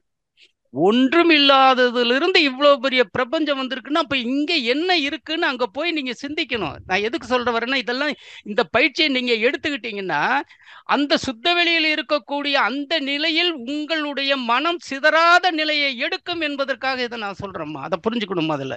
அப்ப இந்த சுத்த வெளியில் இருக்கிற இருட்டுல என்னத்தை நான் நினைக்கணும், முதல்ல அதனுடைய தன்மையை, தரத்தை நினைக்கணும். அதனுடைய தன்மை என்ன? 4: வற்றாயிருப்பு, பேராற்றல், பேரறிவு, காலம். அப்ப வற்றாயிருப்புன்னா என்ன, பேராற்றல்னா என்ன, பேரறிவுன்னா என்ன, காலம்னா என்ன, இதை முதல்ல நீங்க புரிஞ்சுக்கணும். இவ்வளவு தன்மை இந்த சுத்த வெளியில இருக்கா அப்படின்னு சொல்லிட்டு அதை அப்படியே நினைச்சு கொஞ்ச நேரம் அதனுடைய திறமை, தன்மை, அவ்வளவு தரம் தனியா இருக்கு, திறமை தனியா இருக்கு. திறமை என்னது? இது தன்மயமாற்றல், தன்மாற்றம், அது தானா மாறுது, அது ஒரு திறமை. அதுக்கு இயல்பூக்கம், அது ஒரு திறமை. செயல் விளைவு தத்துவம் என்கின்ற இன்னொரு திறமை. இந்த 3 திறமையும், இந்த 4 தன்மையும். என்னம்மா பின்னாடி யாரோ பேசுறாங்கம்மா? யாரோ பேசுறாங்கம்மா, யாருன்னு கேளுங்க. இல்லம்மா, அதான் டிஸ்டர்பன்ஸ் இருக்கு, மைக் அன்மியூட் பண்ணுங்க, பாப்பா இருக்காங்க. சரி, பரவாயில்ல. நீங்க உங்களுக்கு கேக்குது இல்ல? எனக்கு தெளிவா கேக்குதுங்க. அப்ப 4, இதுல 4, அதுல 3, இதெல்லாம் பற்றி ஆராய்ச்சி அதுலயே நிலைச்சு நின்னு அப்படியே பார்த்து கொஞ்சம் கொஞ்சமா அது இந்த சுத்த வெளிதான் தன்னைத்தானே இருக்குதாங்கிற அந்த நிலையை நீங்க அப்படியே புரியணும். ஏன்னா இது இறைநிலை தவத்தினுடைய ஒரு பகுதி, நுண்பகுதி. அது நான் இந்த தவநுணுக்க பகுதியில இறைநிலை தவம் வரும்போது இதை உங்களுக்கு ஃபுல்லா கொண்டு வருவேன். அந்த மாதிரி நினைச்சு நில்லுங்க, மனம் சிதறாது. சுத்த வெளிங்கிறது அதுதான். உள்ள நுழைஞ்சிட்டீங்க அப்படின்னா அதற்கு முடிவும் கிடையாது, முதலும் கிடையாது. எங்க தொடங்குது எங்க முடியுதுங்கிறதே இல்லை, யாருனாலும் கண்டுபிடிக்க முடியாது. புரியுங்களா? அந்த மாதிரி நினைச்சு அதனுடைய தன்மையை நினைச்சு அதனுடைய பெருமை நினைச்சு, அப்பா இந்த உள்ளது இருட்டுக்குள்ள போயிட்டுமே, எங்க முடியுது எங்க இதுன்னு தெரியலையே. பிரபஞ்சத்தில இருந்து, பிரபஞ்சம் என்பது பேரியக்க மண்டலம், யூனிவர்ஸ், சக்திகளம், அதுல இருந்து வந்திருக்கமே, திருப்பி அதுக்குள்ள போகணும் அப்படிங்கும்போது அதை நினைச்சுக்கிட்டே இருக்கும்போது இது மறந்துடும். அப்புறம் கடைசியில என்ன பண்ண, சுய உணர்வோட சரி இவ்வளவு தூரம் இறையருளை இங்க பெற்றுட்டோம் அப்படின்னு நினைக்கும் போது நம்ம சக்திகளை வர்றோம், பேரியக்க மண்டலம் வர்றோம், அப்படியே இறங்கணும். இது ட்ரை பண்ணி பாருங்க, நல்லா இருக்கும். அடுத்த கேள்வி கேளுங்கம்மா. மிக சிறப்புங்க, மிக சிறப்புங்க. நன்றிங்கய்யா, வாழ்க வாழ்க வளமுடன்மா. மிக்க நன்றி அம்மா. மாரியப்பனையா, உங்களுக்கு மீண்டும் அன்மியூட் பண்ண கொடுக்குறோம், பேசுங்க ஐயா. வாழ்க வளமுடன் ஐயா. மாரியப்பன் ஐயா, எந்த ஊர் என்று, யாரும் எந்த ஊர் என்று சொல்லி பேசுங்களம்மா, எனக்கு சந்தோஷமாக இருக்கும். பாண்டிச்சேரியில இருந்து பேசுறேன். வாழ்க வளமுடன், பாண்டிச்சேரி. சரியா, எனக்கு ஐயா நல்ல பதில், மிக மிக தெளிவான பதில்களோட தங்களிடமிருந்து மகரிஷி கூறுவது போலவே உள்ளது பதில்கள். அவ்வளவு சிறப்பான பதில்கள் ஐயா. ஒவ்வொன்றும் நீங்க சொன்னது பொக்கிஷமா பேதி காக்கணும். சரிங்கய்யா, எனக்கு மனவள கலையில சேர்ந்த பின்னாடி எனக்கு கிடைச்ச பலன்கள் இருக்கு இல்லையா, அதாவது பொறுமை. எனக்கு நம்ம மனவள கலையில சேர்ந்த பிறகு நான் பெற்ற பலன்கள், அது எதுவா இருக்கட்டும், நான் அது சரி என்னுடைய குடும்ப உறுப்பினர்களுக்கும் கிடைக்கணும்னு பாக்குறேன் ஐயா. அது எனக்கு கிடைக்க மாட்டேங்குது ஐயா. குடும்ப உறுப்பினர் அல்லாத மற்றவங்களுக்கு நான் சொன்ன போறாங்க, என்னுடைய குடும்பத்தை சேர்ந்த, அதனால குடும்பத்திலயும் நம்ம ஒரு உதாரணம் சொல்றேன். தண்ணி பிடிச்சி வைக்கிறேன்னா வீட்டுல எல்லாருக்கும் நான் பிடிச்சி வைப்பேன். நமக்கு அது வந்துடும் இல்ல மனவளக்கலை அன்பர்களுக்கு. எனக்கு மட்டும் பிடிச்சி வைக்க மாட்டேன். தண்ணி பாட்டில்ல ஒரு 10 பாட்டிலுக்குன்னா எல்லாத்தையும் பிடிச்சி வைப்பேன். அவங்க அந்த மாதிரி இருக்கணும்னு எதிர்பார்க்க தோணுது. அது தவறா சரியா? அது ஒண்ணுயா. இன்னொன்னு வந்து மகரிஷி சொன்னதுலயே சொல்லிடுறேன். மகரிஷி சொன்னதிலே எதிர்பார்ப்பு எப்பொழுதும் ஏமாற்றத்தை தான் கொடுக்கும் என்பாரு. நல்லா புரிஞ்சுக்கணும். உங்க நிலை இப்ப நீங்க இந்த நிலையிலிருந்து பேசுவதற்கு காரணம் நீங்க மனவளக்கலை மன்றத்தில் காலடி எடுத்து வைத்து அதன் மூலமா சில புரிந்து கொண்டீர்கள் ஆன்மீகத்தை பற்றி. மகரிஷியினுடைய கருத்து எப்படி நம்ம இருக்கணும், மனத்தை எப்படி கொண்டு போகணும், எல்லாம் அந்த காயகல்பம் அது இதுன்னு எல்லாத்தையும் மனதை எப்படி வளப்படுத்த வேண்டும் என்ற கலையை நீங்க கற்றுக்கொண்டு விட்டீர்கள். அவர்கள் நீங்கள் எதிர்பார்க்கின்ற அடுத்தவர்கள் அதை கற்றுக்கொள்ளவில்லை. அப்படிங்கும் போது அவங்க குணத்திலேயே தான் இருப்பாங்க. நல்லா கவனிக்கணும். அவங்க குணத்திலேயே இருப்பாங்க. அதாவது நம் உறவில் உள்ள சிக்கல்களையும் நம்மை சுற்றி உள்ள பிரச்சனைகளையும் நாம் எதிர்பார்க்கிறபடி மற்றவர்கள் நடக்க மாட்டார்களே என்று நம்முள் கொள்கின்ற அந்த கவலையையும் மாற்றிக்கொள்வது என்பது கொஞ்சம் சிரமம் இல்லையா? அதற்கு என்ன பண்ணுன்னு கேட்டீங்கன்னா, அதாவது நீங்க மாற்றிக்கொள்வது சிரமம் இல்லை, அவர்களை மாற்றுவது சிரமம். அதனால் மிகவும் எளிதானது உங்கள் உணர்வை நீங்கள் மாற்றிக்கொள்வது.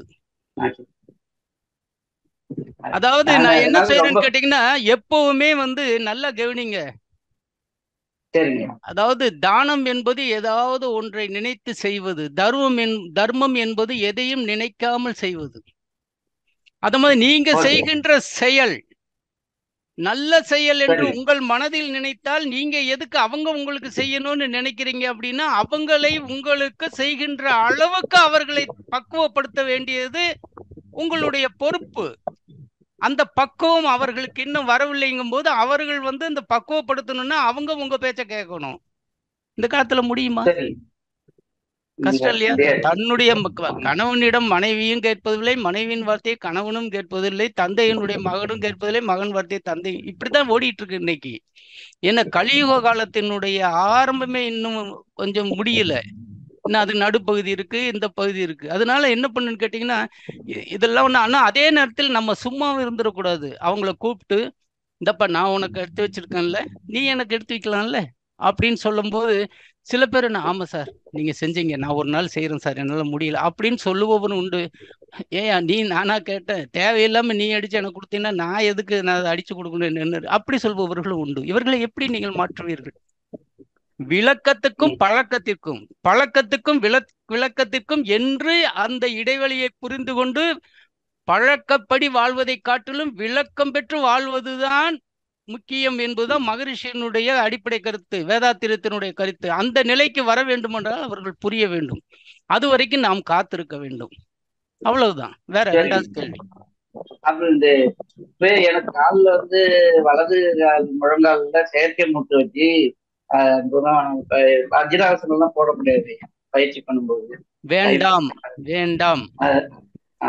எது செயற்கையாக முட்டிகள் இருக்கிறதோ அதை முயற்சி பண்ணி அதை இது பண்ணாதீங்க, சிரமம் கொடுக்காதீங்க. ஏன்னா சில பேர் என்ன சொல்லுவாங்க, இந்த முட்டி ஆப்ரேஷன் பண்ணி ஆர்டிபிஷியல் அந்த இதெல்லாம் லிம்பெல்லாம் வச்சுட்டோம் அப்படின்னா நீங்க காலை மடக்கலாம், வைக்கலாம், தூக்கலாம், டான்ஸ் ஆடலாம், அது இதெல்லாம் செய்வாங்க சொல்லுவாங்க. சில நேரங்கள் அது ஏன்னா எப்பவுமே மிஷின் ஒன்றுதான் ஓட ஓட ஓட தேய்மானம் அடையும். மனித உடல் ஒன்றுதான் ஓட ஓட இயக்கம் பெற பெற வலு அடையும். நல்லா புரிஞ்சுக்கிறோம். ஆனா நீங்க உள்ள வச்சிருக்கிறது மிஷினு, அது ஓட ஓட தேய்மானம் தான் அடையும். அதனுடைய எனக்கு மத்தவங்க செய்யறதுனால வஜ்ராசனம் போட்டு கண் பயிற்சி கவலையே படாதீங்க. வஜ்ராசனம் போட்டுட்டு தான் கண் பயிற்சி செய்யணும் என்பது மகரிஷி வகுத்த அடிப்படை கருத்து.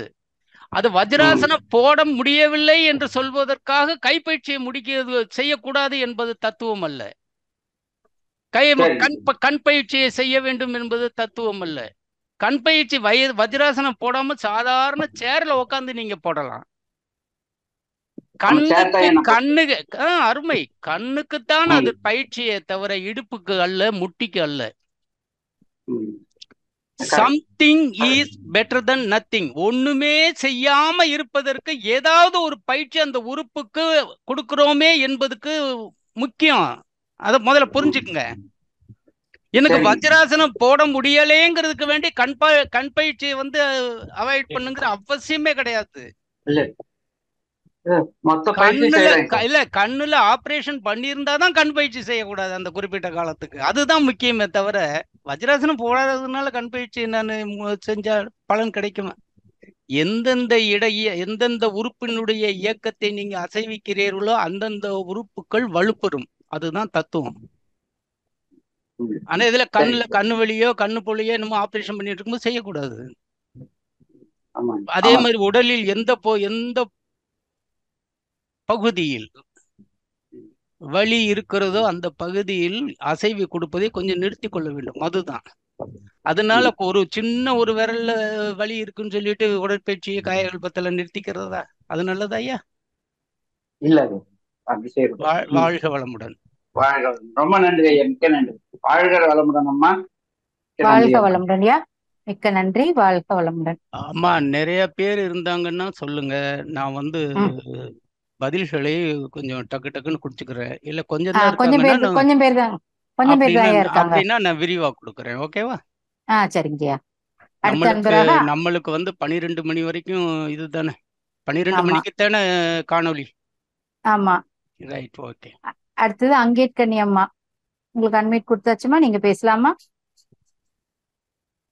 அம்மா வாழ்க வளமுடன் அம்மா. ஐயா வாழ்க வளமுடன் ஐயா. வாழ்க வளமுடன் ஐயா. அம்மா சொல்லுங்கம்மா.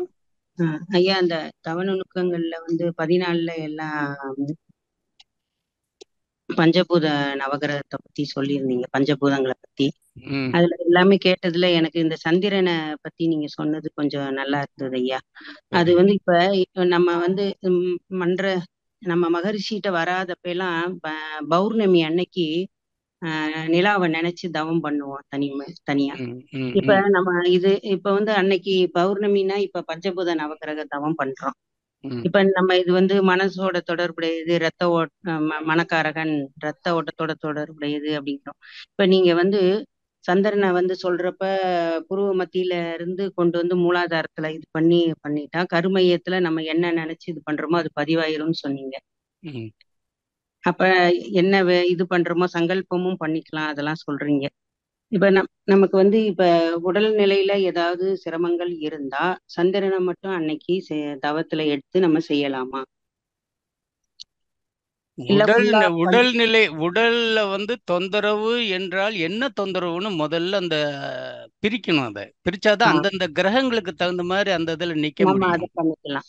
இப்ப மனக்காரகன் சொல்றதுனால மனது சம்பந்தப்பட்டது சந்திரன் தான் மனகாரகன். காரணம் என்னன்னு கேட்டீங்கன்னா, ஒருவருடைய ஜாதகத்தில் சந்திரன் வந்து சரியான இடத்தில் இல்லை, அவனை வந்து வேற கிரகங்கள் நல்ல சுப கிரகங்கள் பார்க்கவில்லை, பாவ கிரகங்கள் தான் பார்க்கிறது, ரொம்ப கெட்டு போயிருக்குன்னா அவன் ரொம்ப பைத்தியம் மாதிரி இருப்பான், மனசுல ரொம்ப மோசமா இருக்கும்.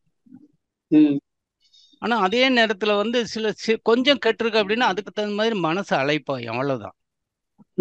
அதனுடைய தன்மைக்கு தகுந்த மாதிரி அந்த மனகாரகன் அமைவான். அதனால நம்ம என்ன பண்ணணும்னு கேட்டீங்கன்னா, திங்கட்கிழமை காலையில 6ல இருந்து சந்திரனுக்கு கொஞ்ச நேரம் ஒரு 5 நிமிஷம் உட்காந்து சந்திரனை நினைச்சு அப்படியே அதுல நினைச்சு அந்த சந்திரனுடைய கதிர்களை, வெண்மை நிறம் முத்து போன்ற வெண்மை நிறமான கதிர்களை அப்படியே நம்ம வாங்கணும். நீங்க நான் சொன்ன மாதிரி என்ன சார், நீங்க தான் அந்த புருவ மத்தியில வாங்கி மூலாதாரத்துல வச்சிருக்க சொல்லியிருக்கீங்களா சார்? அப்ப மூலாதாரத்துல இருக்கிற சந்திரனை நம்ம எடுத்து அங்க பாக்குறதா? அது இல்ல. எதனால நான் வந்து அங்க மூலாதாரத்தை சொன்னேன்னா, அங்க இருப்பு கட்டுங்க, நம்ம நினைக்கும் போது நம்ம முன்னாடி வந்து நிப்பாருங்கிறது தாத்பரியம் இல்லையா? இப்ப யானை வந்து ஏற்கனவே உங்க கருமையத்துல அந்த உருவம் எல்லாம் பதிஞ்சிருக்கும் இல்லையா? மூளையில புள்ளி மாதிரி போய் கருமத்துல யானையை நினைச்சவொடனே முன்னாடி நிக்குதா இல்லையா? துதிக்கையை பாக்குறீங்க, அது என்ன திங்கும், அது திங்கும், தந்தம் இருக்கும், அப்படி இருக்கு இப்படி இருக்குன்னு ஓடும் மனசுல, அப்படியே விரைவா ஓடும், ஒரு பெரிய பிக்சர் மாதிரி ஓடும். அந்த மாதிரி நீங்க வந்து சந்திரனை நினைச்ச உடனே என்னன்னு கேட்டீங்கன்னா, உங்க முன்னாடி வந்து நின்றுவாரு, கிளீனா நின்றுவாரு. ஏன்னா நீங்க நல்லா பார்த்து புருவ மத்தியில இருந்து உள்வாங்கி இதுல வச்சிருக்கீங்க, வேற எதுவுமே வராது உங்களுக்கு, சந்திரன் மட்டும் வருவாரு. அப்ப அந்த சந்திரனுடைய நினைச்சு என்ன பண்ணணும்னு கேட்டீங்கன்னா, எப்படி சார் அந்த கதிர்களை வாங்குறது அப்படின்னு கேட்டீங்கன்னா, நல்ல மனசு ஒன்றி அமைதியான, முடிஞ்சா சுக ஆசனம் என்று சொல்லப்படுகின்ற பத்மாசனம், அதுவும் இல்லையா பத்மாசனம் போட முடியலையா, நல்ல ஒரு சேர்ல அமைஞ்சு நல்லா உட்காந்துக்குங்க. உடல் வந்து நல்ல ரிலாக்ஸா இருக்கணுமே தவிர, முடிந்த அளவு அது சில பேர்த்துக்கு பத்மாசனம் காலை மடக்கி போட முடியாது, அமைக்கி உட்காருவாங்க, அது மனம் ஒன்றாது, அது தவறுது. எந்த சௌரியத்தில் அமர்ந்தா மனசு ஒருநிலைப்படுமோ அந்த சௌரியத்தில் அமைஞ்சு அந்த சந்திரனை பார்த்துக்கிட்டே இருங்க. அதனுடைய முத்து போன்ற அந்த வெண்மை நிறமான கதிர்களை அப்படியே தலை உச்சியிலிருந்து உள்ள வரைக்கும் வாங்குங்க. அந்த கதிரிலே கொஞ்ச நேரம் அந்த காந்த அலை கதிர்கள் இருக்கு பார்த்தீங்களா, அதிலேயே குளியுங்கள், பாத் செய்யுங்கள். ஷன் பாத்துன்னு சொல்றாங்களா, அந்த மாதிரி மூணு பாத் எடுங்க. அப்படியே எடுத்து மனசுலயே வைங்க. இரத்த ஓட்டத்தோடு தொடர்புடையது, இரத்த சம்பந்தமாக இருக்கின்ற அணுக்களை பூரா அதுல இருக்கிற குறைகளை பூரா சுத்தம் பண்ணி அந்த இரத்த செல்லுகளுக்கு புத்துணர்ச்சி கொடுக்கும், இரத்த ஓட்டத்தை சீராக்கும். இது வந்து உடலியல் தத்துவம், பிசியாலஜிக்கல் ஃபங்க்ஷன் பேர் இதுக்கு. உடல் சம்பந்தப்பட்ட தத்துவம் இது. அதே இது மன சம்பந்தப்பட்ட தத்துவம்னா மனக்காரகன், மனம் திடமடைவதற்கு, மனம் திடமடையும். அப்ப அப்படி இருக்கும்போது அந்த சந்திரன் கதிர்களை வாங்கும்போது மனசு கொஞ்சம் திடம் வரும். ஏன்னா காரணம், எப்பொழுதெல்லாம் ஒன்றை பற்றி நான் இதை நினைத்திருக்கிறேன், அதனால் இந்த பலன் எனக்கு கிடைக்கும் என்று எப்பொழுது உங்கள் மனதில் நினைக்கிறீர்களோ அப்பவே அது பாசிட்டிவ் திங்கிங்கா மாறிடும். அதை முதல்ல புரிஞ்சுக்குங்க, இல்லையா? என் மனசு ரொம்ப கஷ்டப்பட்டுக்கிட்டு இருக்கு, நான் என்ன செய்யறது, நான் என்ன இப்படி கஷ்டப்படுதுன்னு நினைச்சுக்கிட்டே இருந்தீங்கன்னா அந்த கஷ்டப்பதிவுகள் தான் பதிஞ்சு பிரபஞ்சத்துக்கு போய் அந்த வைப்ரேஷன், அந்த கஷ்டம் தான் இது பண்ணிக்கிட்டே இருக்கும். அதை மாத்தணும்னா நான் வந்து சந்திரனுக்கு இருந்துட்டேன், என்னுடைய அந்த சந்திரனுடைய காந்தலை கதிர்களை நான் வாங்கிட்டேன், அதனால நான் வந்து நல்லா இருக்கணும், என் மனசு நல்லா இருக்கும் அப்படின்னு நினைக்கும் போது பாசிட்டிவ் எனர்ஜி வரும்போது அந்த நெகட்டிவ் உள்ள விடாது. அப்ப பிரபஞ்சத்துக்கு பாசிட்டிவ், அது பிரபஞ்சம் திங்க் பண்ணு, நீ என்ன அவ்வளவு நேரம் நினைச்சிருக்கேன்னு பார்க்கலாம், நல்லதையே நினைச்சுக்கிட்டு இருக்கியா, கெட்டதையே நினைச்சுக்கிட்டு இருக்கியா, அப்ப எதை அதிகமாக நினைக்கிறாயோ அதை நான் உனக்கு கொடுக்குறேங்கிறோம் பிரபஞ்சம், அதான் உண்மை. அப்ப மனசுல வந்து திடமா இருக்கணும். எவன் ஒருவன் தனக்கு எதுவும் இல்லை, எல்லாம் எனக்கு இருக்கிறது, சுகமாக இருக்கிறேன் என்று, சந்தோஷமாக இருக்கின்றேன் என்று எவன் ஒருவன் நினைக்கின்றானோ அவன் வேண்டியதை, அவன் இதயம் விரும்பும் அனைத்தையும் கொடுக்கக்கூடிய அபாரமான சக்தி பெற்றது பிரபஞ்சம். காரணம், பிரபஞ்சத்தினுடைய ஒரு அங்கம் தான் நாம். பிரபஞ்சத்தில் இருக்கின்ற அத்தனை சக்திகளும் நம்மளும் இருக்கிறது. அந்த சக்தியை வெளிக்கொண்டு வந்து பிரபஞ்சத்தோடு தொடர்புபடுத்தி அதனுடைய அத்தனை நன்மைகளையும் பெறுவது நமது கடமை. இதைத்தான் செய்யணுங்கிறேன் நான். சரி, வாழ்க வளமுடன். சொல்லுங்க. அருமையான விளக்கம் ஐயா, நன்றிங்க ஐயா. வாழ்க வளமுடன். வாழ்க வளமுடன் அம்மா. நன்றிம்மா. வாழ்க வளமுடன். வாழ்க வளமுடன்மா. நன்றி அம்மா. அடுத்த அன்பராக சத்ய சாய்ஸ்ரீ, நீங்க பேசலாமா? உங்களுக்கு அன்மிட் கொடுத்தாச்சுங்கம்மா.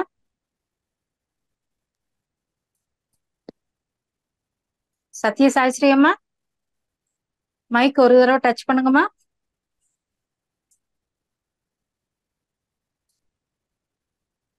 அம்மா வாழ்க வளமுடன், மைக் ஆன்ல இருக்கு, பேசுங்கம்மா. ஆஃப் பண்ணிட்டாங்க.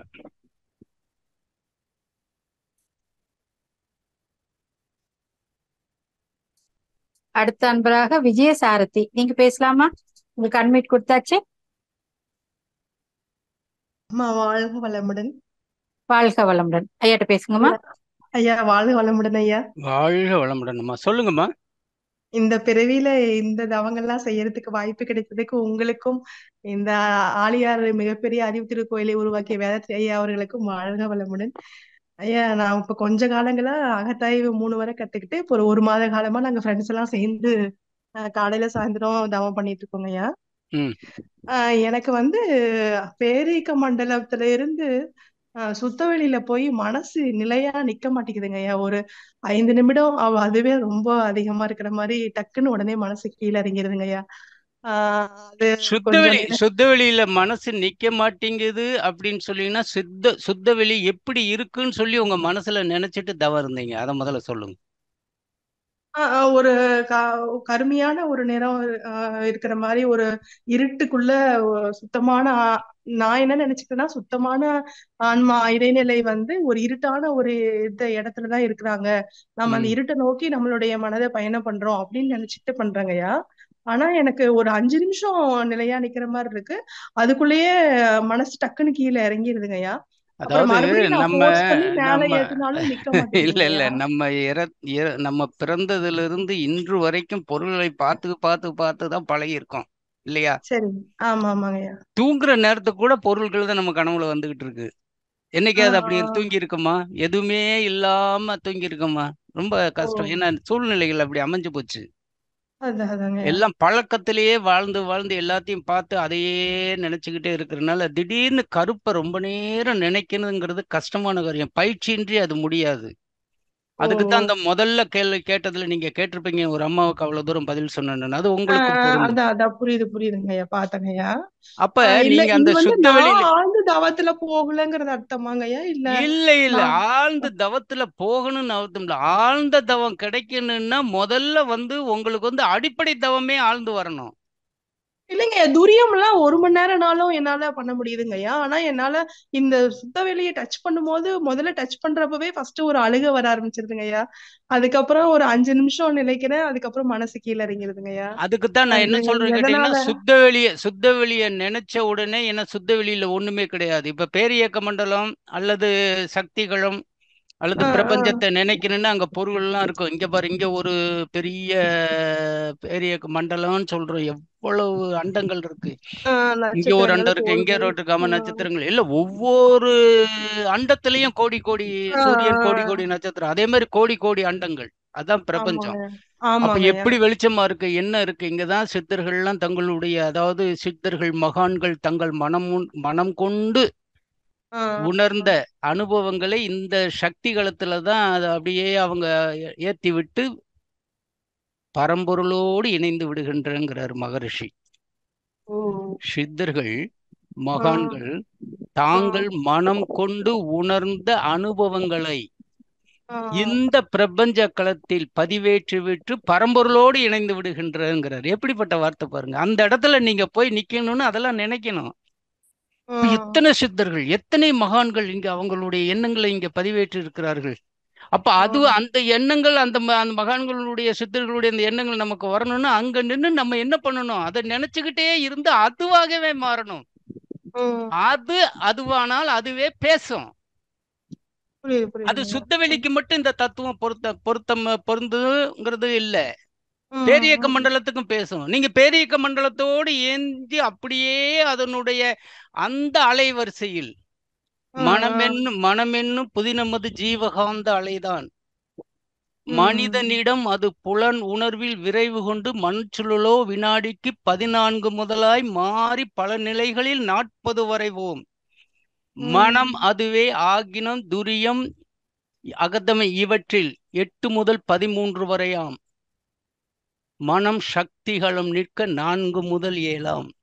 அப்ப சக்தி களத்துல நிற்கும் போது மனம் என்ன ஆகுது? 4 முதல் 7 ஆயிடும். 4ல இருந்து 7 வரைக்கும் வரணும். அப்படிங்கும் போது நீங்க நினைச்சுக்கிட்டே இருக்கும்போது எப்பொழுதும் அதையே நினைச்சுக்கிட்டு மற்றதை நினைக்காம விட்டுட்டீங்க. அப்ப அப்படியே குறைஞ்சு 7ல இருந்து குறைஞ்சு வந்து 4ல வந்து நின்னுக்கிற மன அலை சூழல். ஆனா சுத்தவெளி போகும்போது அதே மாதிரி நினைக்கணும். அதே மாதிரி என்ன நினைக்கணும்? உங்களுடைய எண்ணம் சுத்தவெளியை விட்டு போகக்கூடாது அப்படின்னு நினைச்சா எப்படி பிரபஞ்ச களத்தில் பேரியக்க மண்டலத்தில் யூனிவர்ஸ் என்று சொல்லப்படுகின்ற அந்த என்ன சொல்லுவாங்க, அந்த காந்த களத்துல வந்து நினைச்சு இப்படி ஒரு நிலையா இருந்து அதையே நினைச்சுக்கிட்டு இருக்கீங்களோ, அதே மாதிரி சுத்த வெளியில நினைக்கிறதுக்கு முடியாது. காரணம் என்னன்னு கேட்டீங்க, ஒண்ணுமே இல்லை, வெறும் இருட்டு. அப்ப எப்படி நம்ம அதை நினைக்கணும்?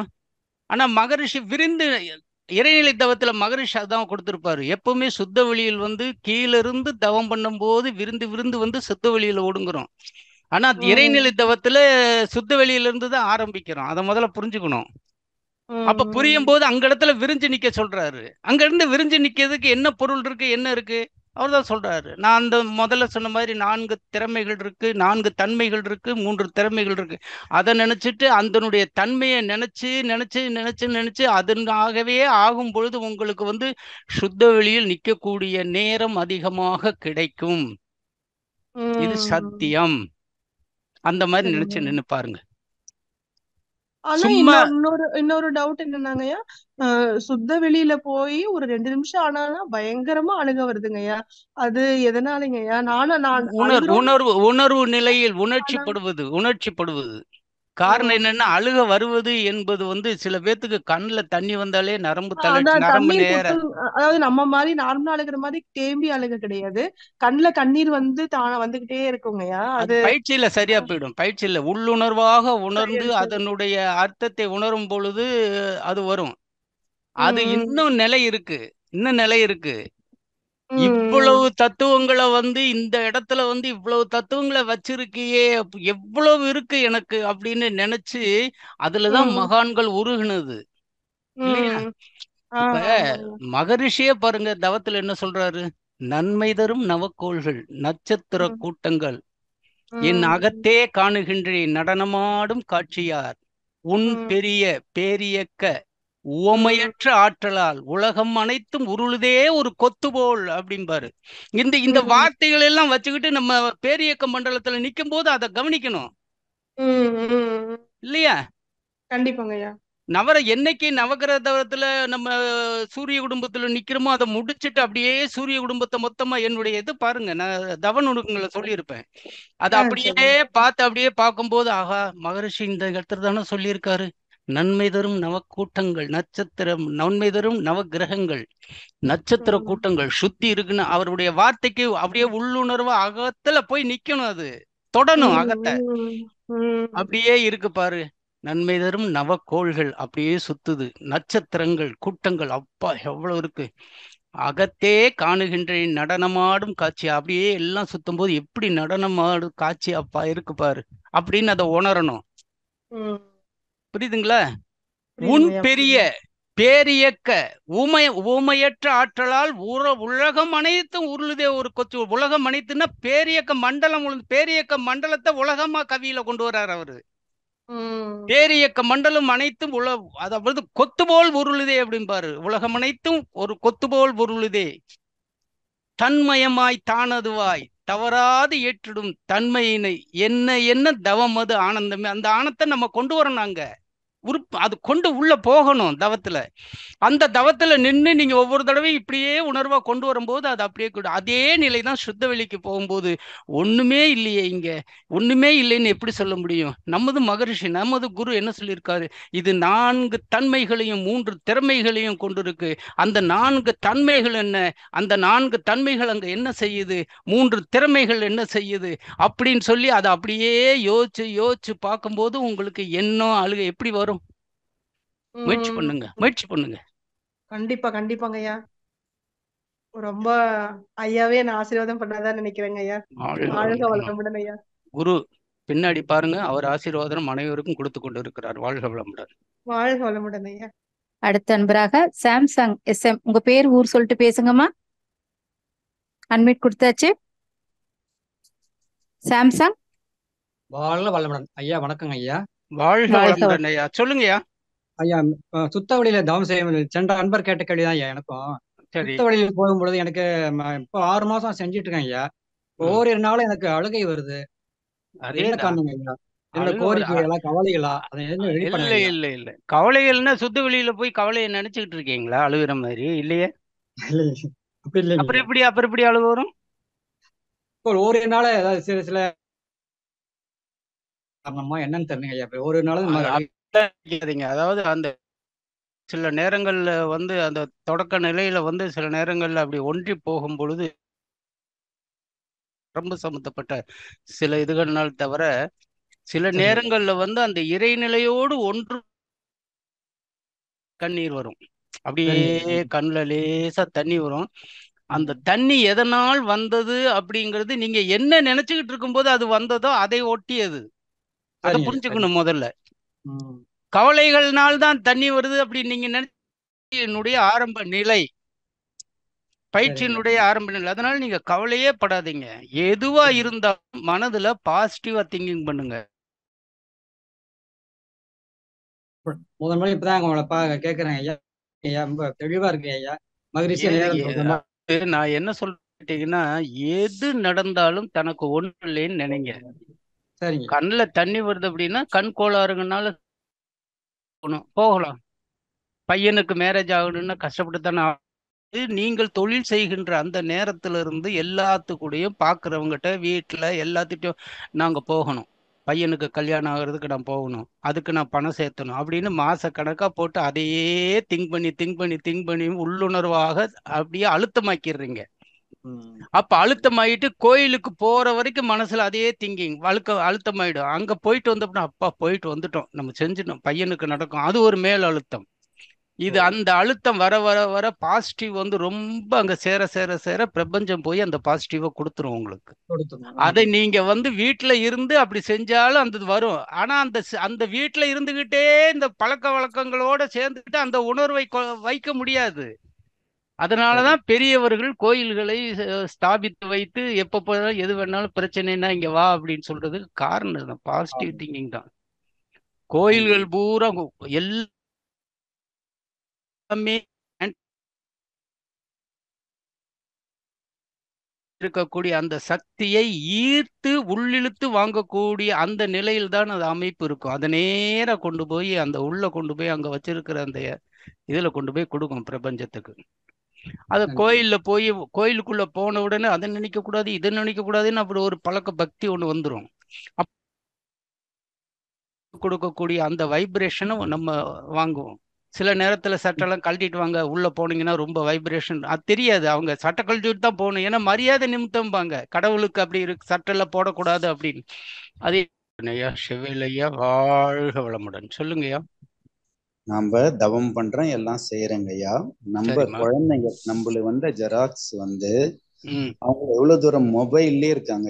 நம்ம சொல்றோம் அது மாதிரி பண்ணக்கூடாதுப்பா, நல்லதில்லப்பா சொல்றோம். அவங்கள இன்னும் திருத்துறதுக்கு நம்ம என்னென்ன வழிகள் செய்யலாம். அவ்வளவு அகத்தாய் வரைக்கும் 2 வரைக்கும் முடிச்சு விட்டாங்க ஐயா. ஜீவகாந்தெல்லாம் போயிடும் நான் சொல்றோம், அவருக்கு எல்லாம் தெரியுது. இருந்தா இருக்காருங்க ஐயா. நம்ம எப்படி ஐயா அவங்கள அந்த குழந்தைங்கள நம்ம ஐயா அடிப்படை தத்துவ வாழ்த்தணும். காலையில எழுந்திரிச்சோன்னு குளிச்சுட்டு வச்சுட்டு விளக்க பத்திட்டு தான் கும்பிட்டுட்டு இருக்கோம் இல்லையா? ஆமாங்க ஐயா. அந்த நேரத்துல ஒரே வார்த்தை தான், பையன் நல்லா வரணும், இதுல இருந்து விடுதலை வரணும், இறைவா என்னை காப்பாத்து அப்படின்னு தான் சொல்றோம். அதுக்கு பதிலாக அதே நிலையில் நின்று எந்த பையன் உங்கள் வழிக்கு வர வேண்டும் என்று நினைக்கிறீர்களோ அந்த பையனை உங்க கண்ணு முன்னாடி நிறுத்தி அவனை வாழ்க வளமுடன் வாழ்க வளமுடன் வாழ்க வளமுடன் என்று வாழ்த்துங்க. ஒரு 3 தடவை இல்லைன்னா 9 தடவை. அவர் தூங்கிட்டு இருக்குள்ள அத பத்தி கவலையே இல்லை. அவன் ஸ்கூலுக்கு போயிருந்தாலும் சரி, அவன் தூங்கினாலும் சரி, அவனை மனதார நின்று வாழ்த்துங்கிற மனசுக்குள்ள கொண்டு வாங்க அவன் உருவத்தை. சரிங்க. மகரிஷி அதுதானே சொல்லுவாரு. ஒவ்வொரு தடவையும் துரிய நிலையில் என்று நாம் வாழ்த்த வேண்டும் என்றால் யாரை வாழ்த்துகிறோமோ அவர்களை நம் மன கண் முன்னால் கொண்டு வந்து அவர்களை பார்த்து வாழ்த்த வேண்டும். வாழ்த்துக்கு அவ்வளவு எஃபெக்ட், அவ்வளவு சக்தி. அது துரியத்துல நின்று வாழ்த்தும் போது எவ்வளவோ 1000 மடங்கு அது சக்தி ஜாஸ்தி. அதுக்கு அதை விட ரொம்ப ஜாஸ்தியான எஃபெக்ட் எப்ப இருக்கும் அந்த வாழ்த்துக்குன்னு கேட்டீங்கன்னா, எப்பொழுதெல்லாம் நீங்கள் வந்து மூலாதாரத்தில் இருக்கக்கூடிய அந்த குண்டலினி சக்தி என்ற உயிர் சக்தியை நீங்கள் 6 சக்கரங்கள் வழியாக, அதாவது கீழே இருந்து மூலாதாரத்திலிருந்து ஆக்கினை வரைக்கும் 6 சக்கர வழிகளை கொண்டுட்டு வரும்போது அத்தனை சக்கரங்களும் சக்தி பெறுகின்றன. அப்படி சக்தி பெறும்போது உடல் ஆற்றல் அபரிமிதமா இருக்கும், நல்லா இருக்கும். அந்த ஆற்றலோடு உங்களுடைய உயிர் சக்தியை துரியத்திலிருந்து எங்க கொண்டு போறீங்க?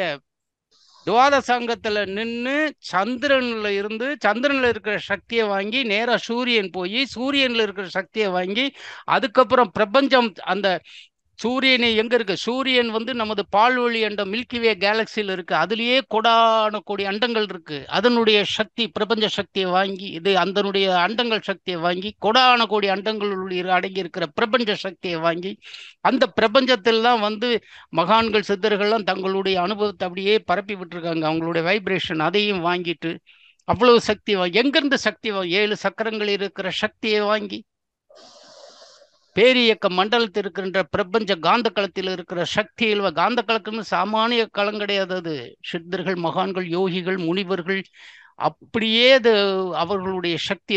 அதை வாங்கிட்டு அதுக்கு மேலாக துரியாதீதம் போகும்போது இறை உணர்வு பெற்று இறைவனுடைய சக்தியை வாங்கி, இத்தனை சக்தியை வாங்கிட்டு எங்கிருந்து வர்றோம்? அங்கிருந்து சுத்த வெளியிலிருந்து அப்படியே வந்து பேரியக்க மண்டலம் வந்து கடைசியில எங்க நிக்கிறோம்? துரியத்துல நிக்கிறோம். அந்த துரியத்துல நின்று என்ன அர்த்தம்? உடல் சக்தி, பேரியக்க மண்டல காந்தகள சக்தி, பிரபஞ்ச சக்தி, இறைநிலை சக்தி அத்தனையும் வாங்கி, அதுதான் தவ கணல்னு பேரு, தவ சக்தின்னு பேரு. அத்தனை சக்தியையும் வாங்கி அந்த சக்தியை பூரா உடல்ல இருந்து உச்சியிலிருந்து உள்ளங்கால் வரைக்கும் அப்படியே பரவ விட்டு, தலை, கழுத்து, மார்பு எல்லாத்தையும் பரவ விட்டு அப்படியே கொஞ்ச நேரம் நின்னா உடல் முழுவதும் அந்த சக்தி அபரிமிதமா இருக்கும். அந்த நேரத்தில் துரியாதீதத்தில் நடக்கும் போது அந்த சக்தியானது 1000 மடங்கு பெருசாகுது. அந்த நிலையில் அவர் மகரிஷி கொடுத்திருக்கிற அந்த அருமையான அந்த வடிவம் பாருங்க. அந்த வடிவ அமைப்பு, தவத்தினுடைய வடிவமைப்பு, ஆரம்பமா இருந்தாலும் சரி, முடிவா இருந்தாலும் சரி, அதனுடைய தவத்தினுடைய அந்த வடிவமைப்பை பார்க்கணும். இப்படி பெற்றிருக்கிற இந்த அருமையான சக்தியை முதல்ல யாருக்கு கொடுக்கணும்? அருமையான சக்தி முதல்ல யாருக்கு கொடுக்கணும்? நம்ம எடுத்துக்கிறோம். அதான் தன் வாழ்த்து. புரியுதா? புரியுதுங்க ஐயா. தன்னுடைய வாழ்த்து. நான் நல்லா இருக்கணும் முதல்ல. ரைட்டு, பூரா பாரு. அருட்பேரற்ற கருணையினால் எனது உடல் நலம், நீலாயில் நிறை செல்வம், உயர்பொல் மெய்ஞானம் பெற்று நான் ஓங்கி வாழணும். நம்ம வந்துருச்சு, அந்த சக்தி பூரா நமக்கு வந்துருச்சு. அடுத்த அந்த சக்தியை யாரு கொடுக்கணும்? நம்ம உடம்பில் பாதியாகிய மனைவிக்கு கொடுக்கணும். அதுக்கடுத்த சக்தி யாருக்கு கொடுக்கணும்? நம்மளுடைய இரத்தங்களாக இருக்கின்ற மகன்களுக்கு, பிறப்புகளுக்கு கொடுக்கணும். அடுத்த சக்தி யாரு கொடுக்கணும்? உடன்பிறப்புகளுக்கு. அடுத்த சக்தி யாரு கொடுக்கணும்? உற்றார் உறவினர்களுக்கு, நண்பர்களுக்கு. அடுத்த சக்தி யாருக்கு கொடுக்கணும்? நம்ம டெய்லி போய் யார் யாரு கூட தொடர்பு கொள்றோமோ அவங்களுக்கு அந்த சக்தி வரட்டுன்னா அவங்களுடைய தொடர்பு வந்து நமக்கு நல்லதாக, நட்பு நிலைமை வந்து அருமையாக மாறும். அப்ப நம்ம பிசினஸ் நல்லா இருக்கும், மனசு நல்லா இருக்கும். அப்ப அந்த நட்பு நலம் அதிகமாச்சு அப்படின்னா சமுதாய நாட்டம் நலம் நல்லா இருக்கும் நமக்கு. அதனால அவங்களுக்கு அப்புறம் அந்த தொழில்துறையில் உதவிபூர்வ வாடிக்கையாளர், அப்புறம் கடைசியில சேர்ந்து சரி ரைட்டு கொடுத்துட்ட, வேற என்ன, உனக்கு தொந்தரவு கொடுத்துட்டு இருக்கான் இல்லையா, உன்னை அழுக வச்சு உன்னுடைய பாவங்களை எல்லாம் குறைக்க. எப்பொழுதெல்லாம் நீ அழுகிறாயோ அப்பொழுதெல்லாம் நீ செய்த பாவம் குறைகிறது. சரி, நான் ஒண்ணுமே பாவம் செய்யல, நான் அழுதுகிட்டே இருக்கேன், அப்ப எந்த பாவம் குறையும்? நீ முன்னோர்கள் செய்த பாவத்தை நீ அனுபவிக்கிற, அதுவும் குறைகிறது. அப்படியே குறையும் போதுதான் நீ முழுமை பேர் அடைய முடியும். அவர்களால நண்பர்களுக்கு வாழ்த்திட்டு அது எதிரிகளையும் வாழ்த்துங்க.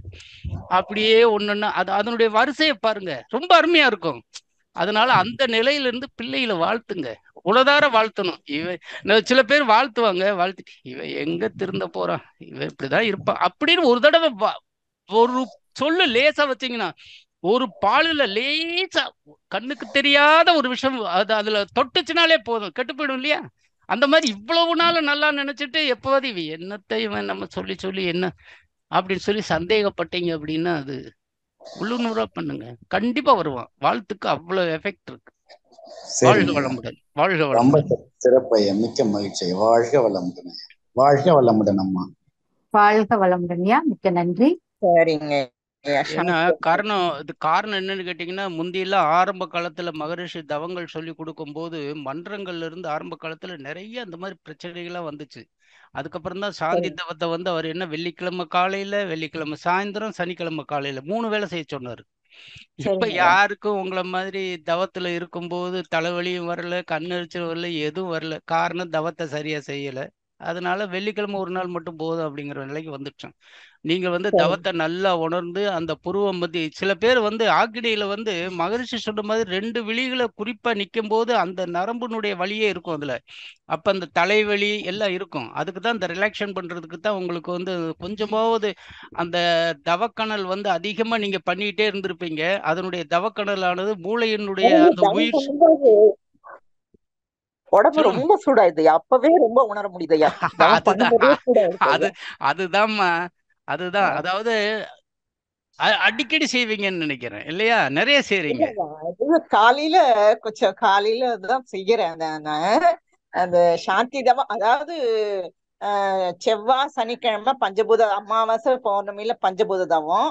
மத்த நேரத்துல ரொம்பலாம் இல்லையா, பஞ்சேந்திரிய தவமும் 9 மைய தவமும் மாத்தி மாத்தி பண்ணிட்டு இருக்கேன். ஒன்று அதிகமாக தவம் செய்வர்களுக்கு இந்த பிரச்சனை வரும்.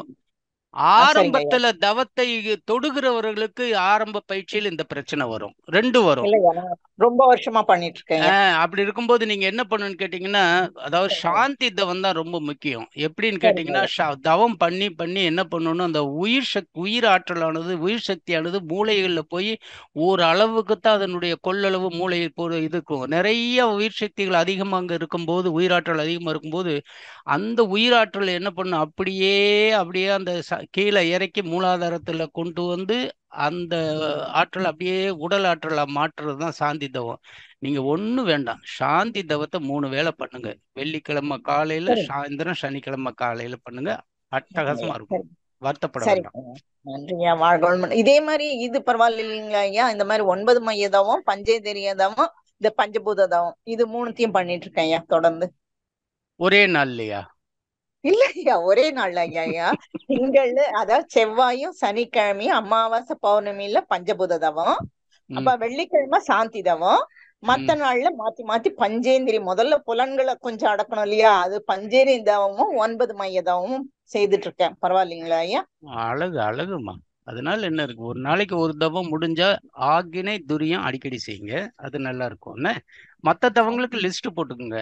அதாவது ஏன்னா குண்டலினி யோக தவத்துலதான் உங்களுக்கு தலைவலி வரும். சரிங்க ஐயா. குண்டலினி சக்தியை வந்து அது குண்டம் என்றாலே அது ஒரு உஷ்ணமான சம்பந்தப்பட்டது, நெருப்பு தான் அது.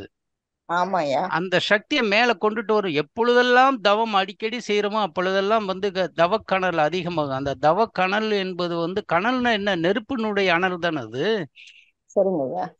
அது வரும்போது உடல் உஷ்ணமடையும். அதுக்குத்தான் அந்த தவக்கணலை குறைப்பதற்குத்தான் சாந்தி தவம்.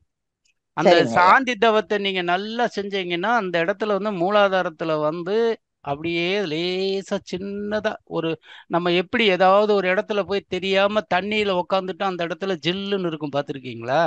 அப்புறம் தான் தெரியும், ஐயோ தண்ணியில உட்காந்துருக்கோமா எந்திரிச்சு பார்ப்போம். ஆனா சாந்தி தவத்தில் நீங்க செய்யும் போது அந்த உணர்வு வரும். அதை உணர்ந்து பாருங்க. சாந்தி தவம் கிடைத்தால் அந்த உணர்வு வரும். அப்படி இருக்கும்போது இதாகும். தவம் செய்யுங்க, செஞ்சு பாருங்க, நல்லது. அது தவ நேரத்துல மத்த நேரத்துலயும் கொஞ்சம் அந்த ஆகினில கவனம் செலுத்துறேன். அது ஒருவேளை அதுதான் சூடோ ஒரு மாதிரி ஃபுல்லா பொதுவாவே தவம் செய்தாலே வந்து ரொம்ப தவம் செய்யறவங்களுக்கு அந்த உடல் உஷ்ணம் வரும். அந்த காலத்துல எல்லாம் சித்தர்கள் வந்து எப்பொழுதுமே தவத்துல தான் உட்காந்துட்டே இருப்பாங்கன்னா அதுக்கு தகுந்த வைத்தியத்தை அவங்க செஞ்சுக்கிருவாங்க உடலுக்கு உண்டான. ஆனா பழக்கம் ஆயிடுச்சுன்னு வச்சுங்களேன், எவ்வளவு மேல இருந்தாலும் அதை ஏத்துக்கிறோம், உடல் ஏத்துக்கிறோம். அதை பத்தி கவலையே இல்லை. நல்லா தவம் செய்யுங்க. அதாவது அந்த ஆக்னை பண்ணும்போது புருவ மத்தியை பார்த்துக்கிட்டே இருக்கிறதுனால வேற ஒண்ணும் வேண்டாம். நீங்க கண்ணை திறந்துகிட்டே இந்த 2 புருவ மத்திய பாருங்க, கொஞ்ச நேரம் தான் இருக்க முடியும், கண்ணு வலிக்க ஆரம்பிச்சிடும். அப்படி வலிக்க ஆரம்பிச்சோம்னா கண்ணை மூடிட்டு பாருங்க, கொஞ்சம் ஃப்ரெஷ்ஷா. அதனாலதான் என்ன பண்றேன்னு கேட்டீங்கன்னா, அப்படியே அந்த இடத்தையே நினைச்சுக்கிட்டு கொஞ்சம் ரிலாக்ஸ் பண்ணுங்க. சந்தோஷம் தான். அதாவது எனக்கு இந்த மாதிரி ஒரு தலைவலிக்குது வைக்குது அப்படின்னாலே சந்தோஷம்தான். ஒரு அளவு வந்து தவத்தினுடைய அடிப்படையை டச் பண்ணி அந்த சித்திக்கக்கூடிய அந்த படியை தொட்டு கொண்டு இருக்கிறீர்கள் என்பது அர்த்தம். அது அப்படியே மாத்தி சாந்தி தவம் பண்ணு. நன்றி ஐயா, வாழ்க வளமுடன் ஐயா, வாழ்க வளமுடன் ஐயா. அம்மா வாய்ப்புக்கு நன்றிமா, வாழ்க வளமுடன்மா. வாழ்க வளமுடன்மா, மிக்க நன்றி. அடுத்த அன்பராக லக்ஷ்மி எசக்கி முத்து, உங்களுக்கு அன்மிட் கொடுத்தாச்சுமா? ஐயா வாழ்க வளமுடன் ஐயா. வாழ்க வளமுடன் அம்மா. சொல்லுங்கம்மா, எங்க இருந்து பேசுறீங்க? சென்னை தாம்பரம் ஐயா. தாம்பரம், வாழ்க வளமுடன். சொல்லுங்கம்மா. ஐயா இப்ப வந்து நம்ம இப்ப வந்து பூமியில இருக்கோமா, இப்ப நம்ம டைரக்டா வந்து இப்ப வானத்தை டைரக்டா பாக்குறோமா, அப்ப அதுக்கு இடையில தான் எல்லா கோள்களும் சுத்திட்டு இருக்கா ஐயா.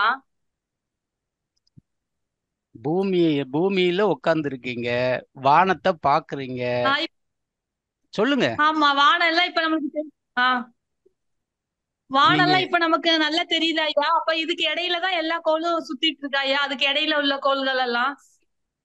அதாவது நீங்க முதல்ல ஒண்ணு புரிஞ்சுக்கணும். இப்ப பூமியில தானே நீங்க உட்கார்ந்துருக்கீங்க. ஆமா ஐயா. அது உங்களுக்கு மேல என்ன இருக்கு? சீலிங் இருக்கா? சந்திரன். ஃபேன் இருக்கு. சீலிங்ல எதுல உட்கார்ந்துருக்கு? உங்களுக்கு மேல என்னதான் இருக்கு சொல்லுங்க. வெரண்டால உட்கார்ந்துருக்கீங்களா? மேல ஆமா ஐயா. ஆமா, கட்டிடம் எல்லாம் இருக்கு. கட்டிடம் இருக்கு, ஃபேன் இருக்கு, எல்லாமே இருக்கியா. அத சொல்லுங்க முதல்ல. அதெல்லாம் ஒண்ணுன்னா அப்படியே ரிலீஸ் பண்ணீங்கன்னா என்ன வரும் உங்களுக்கு மேல? எல்லாம் சந்திரன் தான் ஐயா. அதுக்கப்புறம் இல்ல அதுக்கப்புறம் வந்து பூமியோட முதல்ல வந்து நம்ம எங்க இருக்கோம், நம்மளை சுத்தி என்ன இருக்கு, எப்படி இருக்கும் இந்த நம்ம இருக்கிற இடம், நம்ம இருக்கிற இடத்த எப்படி சுத்தி எல்லாம் நம்ம இருக்கோங்கிறத முதல்ல நம்ம உள்ளுணர்வா புரிஞ்சுக்கணும். ஓகேங்க ஐயா. வேற காரணம் நீங்க நல்லா கேட்டுங்க. இப்ப நீங்க உட்கார்ந்துருக்கீங்க, சரியா? உங்களுக்கு மேல இருக்கிற இது வந்து எது வேண்டாம். இந்த கட்டடத்தையே விட்டுருங்க. ஒரு நல்ல பெரிய கிரவுண்டுன்னா தெரியுமா? மைதானம். தெரியும். மைதானத்துல நல்ல சமணங்கால் போட்டு உட்கார்ந்துருக்கீங்க. எதுல உட்கார்ந்துருக்கீங்க? பூமியில தானே உட்கார்ந்துருக்கீங்க. ஆமா ஐயா. மேல என்ன இருக்கு? வானம் தான் தெரியும். அதுக்கப்புறம் வானம் என்பது வானம் இருக்கு இல்லையா, அது அப்படியே மேல போனீங்கன்னா அந்த மேக கூட்டங்கள் வரும். அதை தாண்டி போனீங்கன்னா சின்ன சின்ன கல்லுகள் எல்லாம், எரிகற்கள்ங்கிறது இங்கேயும் அங்கேயும் போயிட்டு இருக்கும். அதை தாண்டி போனீங்க அப்படின்னா அப்பதான் வந்து உங்களுக்கு பிளானட் வர ஆரம்பிக்கும், கிரகங்கள் வர ஆரம்பிக்கும். அது எந்த கிரகத்து நேரா போயிட்டே இருக்கீங்கன்னா எந்த கிரகத்துல நம்மளுக்கு பக்கத்துல நீங்க பூமியில உட்கார்ந்துகிட்டு இருக்கீங்க. உங்களுக்கு சுத்தி எதுவுமே இல்லை. நல்ல பூமி உருண்டை மேல உட்கார்ந்துகிட்டு இருந்தீங்கன்னா எப்படி உணர்வீங்க சொல்லுங்க? நீங்க ஒரு ஆளு தான் பூமி. நீங்க மேல இந்த திருவள்ளுவர் உலக உருண்டையில உட்கார்ந்துருப்பாரு, பாத்திருக்கீங்களா? பாத்திருக்கீங்களா இல்லையா? பாத்திருக்கேன். அந்த மாதிரி நீங்க உலகம் உட்கார்ந்து இருக்கீங்க. நல்லா வந்து கீழே உலகம், அந்த உலகம் சுத்திட்டு இருக்குது. நீங்க தான் திருவள்ளுவர் மாதிரி நல்லா உட்கார்ந்துட்டு இருக்கீங்க. உங்களை தவிர அந்த உலக உருண்டையில யாருமே இல்லைன்னா உங்களை சுத்தி நட்சத்திரங்களும் கிரகங்களும் இருக்குமா இல்லையா? இருக்கும். அப்படி இருக்கும் பொழுது என்ன ஆகும்? உங்களுக்கு பக்கத்துல இருக்கக்கூடிய கிரகம் வந்து சந்திரன் இல்லையா? நீங்க வந்து நான் என்ன சொல்றேன்னு கேட்டீங்கன்னா, இந்த மாதிரி விளக்கங்கள்ல நிறைய நான் கொடுத்துருக்கேன். தவ நுணுக்கம் 12, 13, 14 பாருங்க. காணொலியோட கொடுத்துருக்கேன், அதுல பாருங்க. ஏன்னா ரொம்ப நேரம் விளக்கிட்டே இருந்தேன்னா இந்த ஹேண்ட் ரைசிங் பண்ணவங்களுக்கு நம்ம சொல்ல முடியாது. எல்லாமே நம்ம உலகம் இருப்பது வந்து என்னன்னு கேட்டீங்கன்னா, உலகத்தை சுத்தி ஏகப்பட்ட கோள்கள் இருக்கின்றன. அந்த ஏகப்பட்ட கோள்கள்ல 9 கோள்கள், அந்த 9 கோள்கள் என்று சொல்லப்படுகிற நவகிரகத்துல வந்து சூரியன் மையத்தில் இருக்காரு. அந்த சூரியன்ல இருந்து 3வது கிரகம் தான் நீங்க உட்கார்ந்து இருக்கிற அந்த கிரவுண்ட்ல உட்கார்ந்து இருக்கிற அந்த உலக உருண்டை. அந்த உலக உருண்டைக்கு பக்கத்துலதான் உங்களுக்கு சந்திரன் இருக்காரு. இந்த உங்களுக்கும் சூரியனுக்கும் இடையில 2 கிரகம் சுத்திட்டு இருக்கு. சூரியனுக்கு அடுத்து சுத்திட்டு இருக்கிறது புதனு, அதுக்கு அடுத்து சுத்திட்டு இருக்கிறது வந்து சுக்கிரனு. புரியுதுங்களா? உங்களுக்கு பின்னாடி வந்து செவ்வாய் சுத்திக்கிட்டு இருக்காரு. செவ்வாய் உங்களுக்கு பின்னாடி வந்து பெரிய சுத்தி அப்படி முன்னாடி வர்றாரு. அதுக்கப்புறம் குரு சுத்திட்டு இருக்காரு உங்களுக்கு பின்னாடி பெரிய சுத்தா. அதுக்கப்புறம் சனி சுத்திட்டு இருக்காரு பெரிய சுத்தா. இதுதான் சூரிய குடும்பம். இந்த குடும்பத்துல வந்து நீங்க ஒரு ஒரு கிரகத்துல ஒரு உலக உருண்டையில உட்கார்ந்து இருக்கீங்க. அப்படின்னா உட்காந்து நான் சொன்னதை ஒரு நாள் வந்து இல்ல இப்பவே டைம் கிடைச்சிச்சுன்னா நல்லா உட்காந்து தனிமையில உட்காந்து நான் சொன்னதை அப்படியே உருவகப்படுத்தி பாருங்க. அதுல இருந்து அந்த அந்த குடும்பத்திலிருந்து பிரிஞ்சீங்கன்னா உங்களை இந்த நாம உட்கார்ந்து இருக்கிற அந்த சூரிய குடும்பம் மாதிரி நம்மளை சுத்தி கோடான கோடி சூரிய குடும்பங்கள் இருக்கு. அது சரிங்க ஐயா. பயங்கரமா இருக்கும் வெளிச்சம். அதுதான் நாம் வசிக்கிற பால்வெளி அண்டம், மில்கி வே கேலக்சி. அதுல இருந்து விரிஞ்சுன்னா இதே மில்கி வே கேலக்சி மாதிரி வெளிச்சமோ கோடான கோடி கேலக்சி இருக்கு, அண்டங்கள் இருக்கு. அதுதான் மொத்தமா பிரபஞ்சம். இதுக்குள்ளதான் நம்ம இருக்கோம். நம்மள இதுகளை எல்லாம் கம்பேர் பண்ணி நம்ம பார்த்தோம் அப்படின்னா நம்ம அடையாளமே இல்லை. வாழ்க வளமுடன். வாழ்க வளமுடன். நன்றி ஐயா. வாழ்க வளமுடன்மா, மிக்க நன்றி ஐயா. இன்னும் 4 பேர் இருக்காங்க, சுருக்கமா பதில் சொல்லிடுங்கய்யா. Right, okay. எப்ப முடிக்கணும்னு சொல்லுங்க, நான் முடிச்சிடுறேன். 12:45 நீங்க முடிக்கணும். ஏன்னா அப்புறம் எனக்கு அழகு அழகு அழகு அழகு முடிச்சிடலாம்.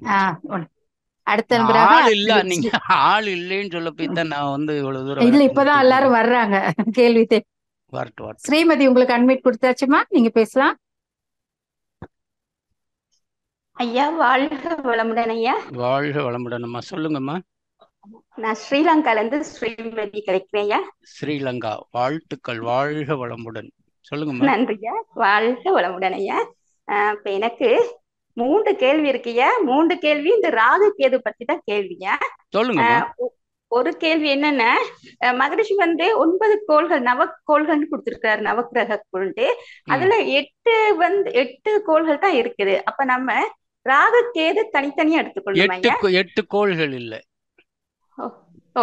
7 கோள்கள் தான் இருக்கு. ஆமா ஆமா, ராகு கேது. நீங்க பூமியை சேர்த்து 8 சொல்லுவீங்க. பூமி கோள்கள்ல நவகிரகங்கள்ல வராது. 7 கோள்கள் தான். முதல்ல சூரியன், அதுக்கு நான் சொல்றது அப்படியே எண்ணிட்டே வாங்க. முதல்ல சூரியன், 2வது புதன், 3வது சுக்கிரன், 4வது நம்ம பூமி, 3வது, அதாவது சூரியன்ல இருந்து பார்த்தா 4வது நம்ம பூமி. ஆனா பூமியை கோளை எடுக்காம சந்திரனை கோளை எடுத்திருப்பாரு. ஜோதிடத்துல அதுதான் கணக்கு. அதுக்கு அடுத்தது வந்து செவ்வாய், அதுக்கு அடுத்தது வந்து குரு, அதுக்கு அடுத்தது சனி. எத்தனையாச்சு? 7. அந்த சூரியனுடைய மையத்தில் ஓடக்கூடிய காந்தலை பாதைகளாகிய அது கோள்கள் கிடையாது, அது சாயா கிரகங்கள், நிழல் கிரகங்கள்னு பேர் அதுக்கு. அது வந்து 2 ராகு கேது. 9 ஆயிடுச்சா? இது போக வெகு வெகு தூரத்தில் இருக்கிற நெப்டியூன் ஒன்று இருக்கு, புளூட்டோ இருக்கு, யுரேனஸ் இருக்கு. அதெல்லாம் வந்து ரொம்ப தூரம், கோடிக்கணக்கான. அதாவது நெப்டியூன் வந்து 167 கோடி தூரம் மைல்கள். அதுக்கடுத்தது 280 கோடி. அதுக்கு அடுத்தது வந்து 368 கோடி. அதெல்லாம் வந்து நம்மளுக்கு அந்த அலைக்கதிர்களே நம்மளை வந்து விழாது, நம்ம பூமிக்கு வர்றதுக்கு ரொம்ப லேட்டாக நம்மளை பாதிக்காதுங்கிறதுனால அதை விட்டுட்டோம். இவ்வளவுதான். இதுல என்ன சந்தேகம் சொல்லுங்க, சீக்கிரம் 4 பேரை முடிப்போம். ஓகேயா. இப்ப இன்னும் அடுத்த கேள்வியா, நான் வந்து எப்படின்னா, இப்ப திங்கக்கிழமைன்னா நான் வந்து சந்திரன் மேல 6 to 7 அந்த டைமுக்குள்ள ஒரு தவம் செஞ்சிடுவேன். அந்த மாதிரி செவ்வாய் புதன்ட்டு ஒவ்வொரு நாளும் அந்தந்த 6 to 7 செய்வேன். இப்ப என்னன்னா, இந்த ராகு கேதுக்கு என்ன நாட்கள்ல நம்ம தவம் செய்யணும்? சனி ஞாயிறு. சனி ஞாயிறு நம்ம ராகு கேதுக்கு செய்யணுமாய்யா? சனிக்கிழமை செஞ்சிட்டீங்கனாலே போதும். சனிக்கிழமை காலையிலையும் சாயந்தரம். அதாவது வந்து வேயிரு தோழிபங்கன் விடமுண்ட கண்டன் இரு, அது பாட்டல் கேட்டிருக்கீங்களா? வேயிரு தோழிபங்கன் விடமுண்ட கண்டன் மிக நல்ல வீணை தடவி மாசரு திங்கள் கங்கை முதல் முடிமேல் கொண்டு. பார்த்திருக்கீங்களா அந்த பாட்டு? ஞாயிறு திங்கள் செவ்வாய் புதன் வியாழன் வெள்ளி சனி பாம்பு 2 உடனே. அந்த பாம்பு என்று சொல்ல ராகுகத்தை சனியில கொடுத்துருப்பாரு அவர். அதனால சனியில செய்யும். சனியில செய்யணும்.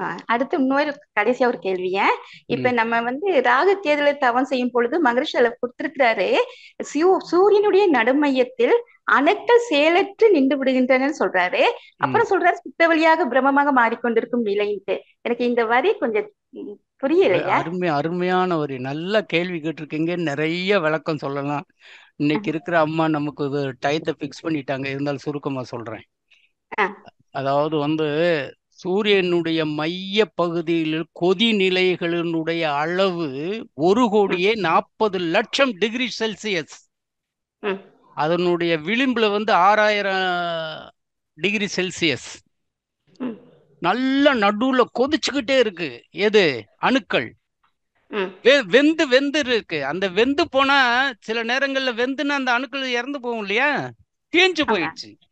அப்ப ஒரு நல்ல வெந்து கொண்டு இருக்கக்கூடிய ஒளி கொடுத்து கொண்டு இருக்கக்கூடிய அந்த அணுவானது தீஞ்சு போச்சுன்னா கருமை நிறமா மாறிடும். கருப்பா தானே மாறும்.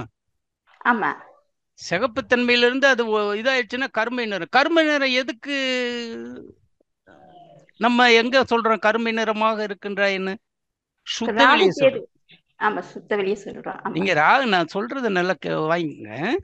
சரியா, சரி. அப்ப கருமை நிறமாக மாறி இருக்கிறது அப்படி என்றால் அது சுத்த வெளி ஆகியிருக்கின்றது தானே அர்த்தம். ஆமா, ஒரு அணு வெந்து கொண்டிருந்து வெளிச்சம் கொடுத்து கொண்டிருக்கின்ற அந்த அணுவானது தன்னுடைய ஆயுளை முடிந்து விட்டது, தீஞ்சு விட்டது என்றால் அது கருமை நிறமாக மாறிடும். கருமை நிறமாக மாறிடுச்சுன்னா அங்க ஒண்ணு இல்லைன்னு அர்த்தம். அங்க ஒண்ணு இல்லைன்னு என்ன அர்த்தம்? அது சுத்த வெளியாக மாறிவிட்டதுன்னு அர்த்தம். ஒன்று இல்லாத இடம் தானே சுத்த வெளி. அப்ப அந்த சுத்த வெளி எது? தெய்வம். தெய்வம் என்பது தமிழ், பிரம்மம் என்பது வடமொழி சொல்.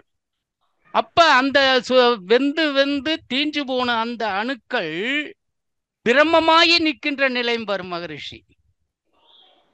புரியுதா இப்போ? ஆமா, ஆமாய்யா, புரியுது. புரியுதா? என்ன புரியலையா? இல்லையா, புரியுது.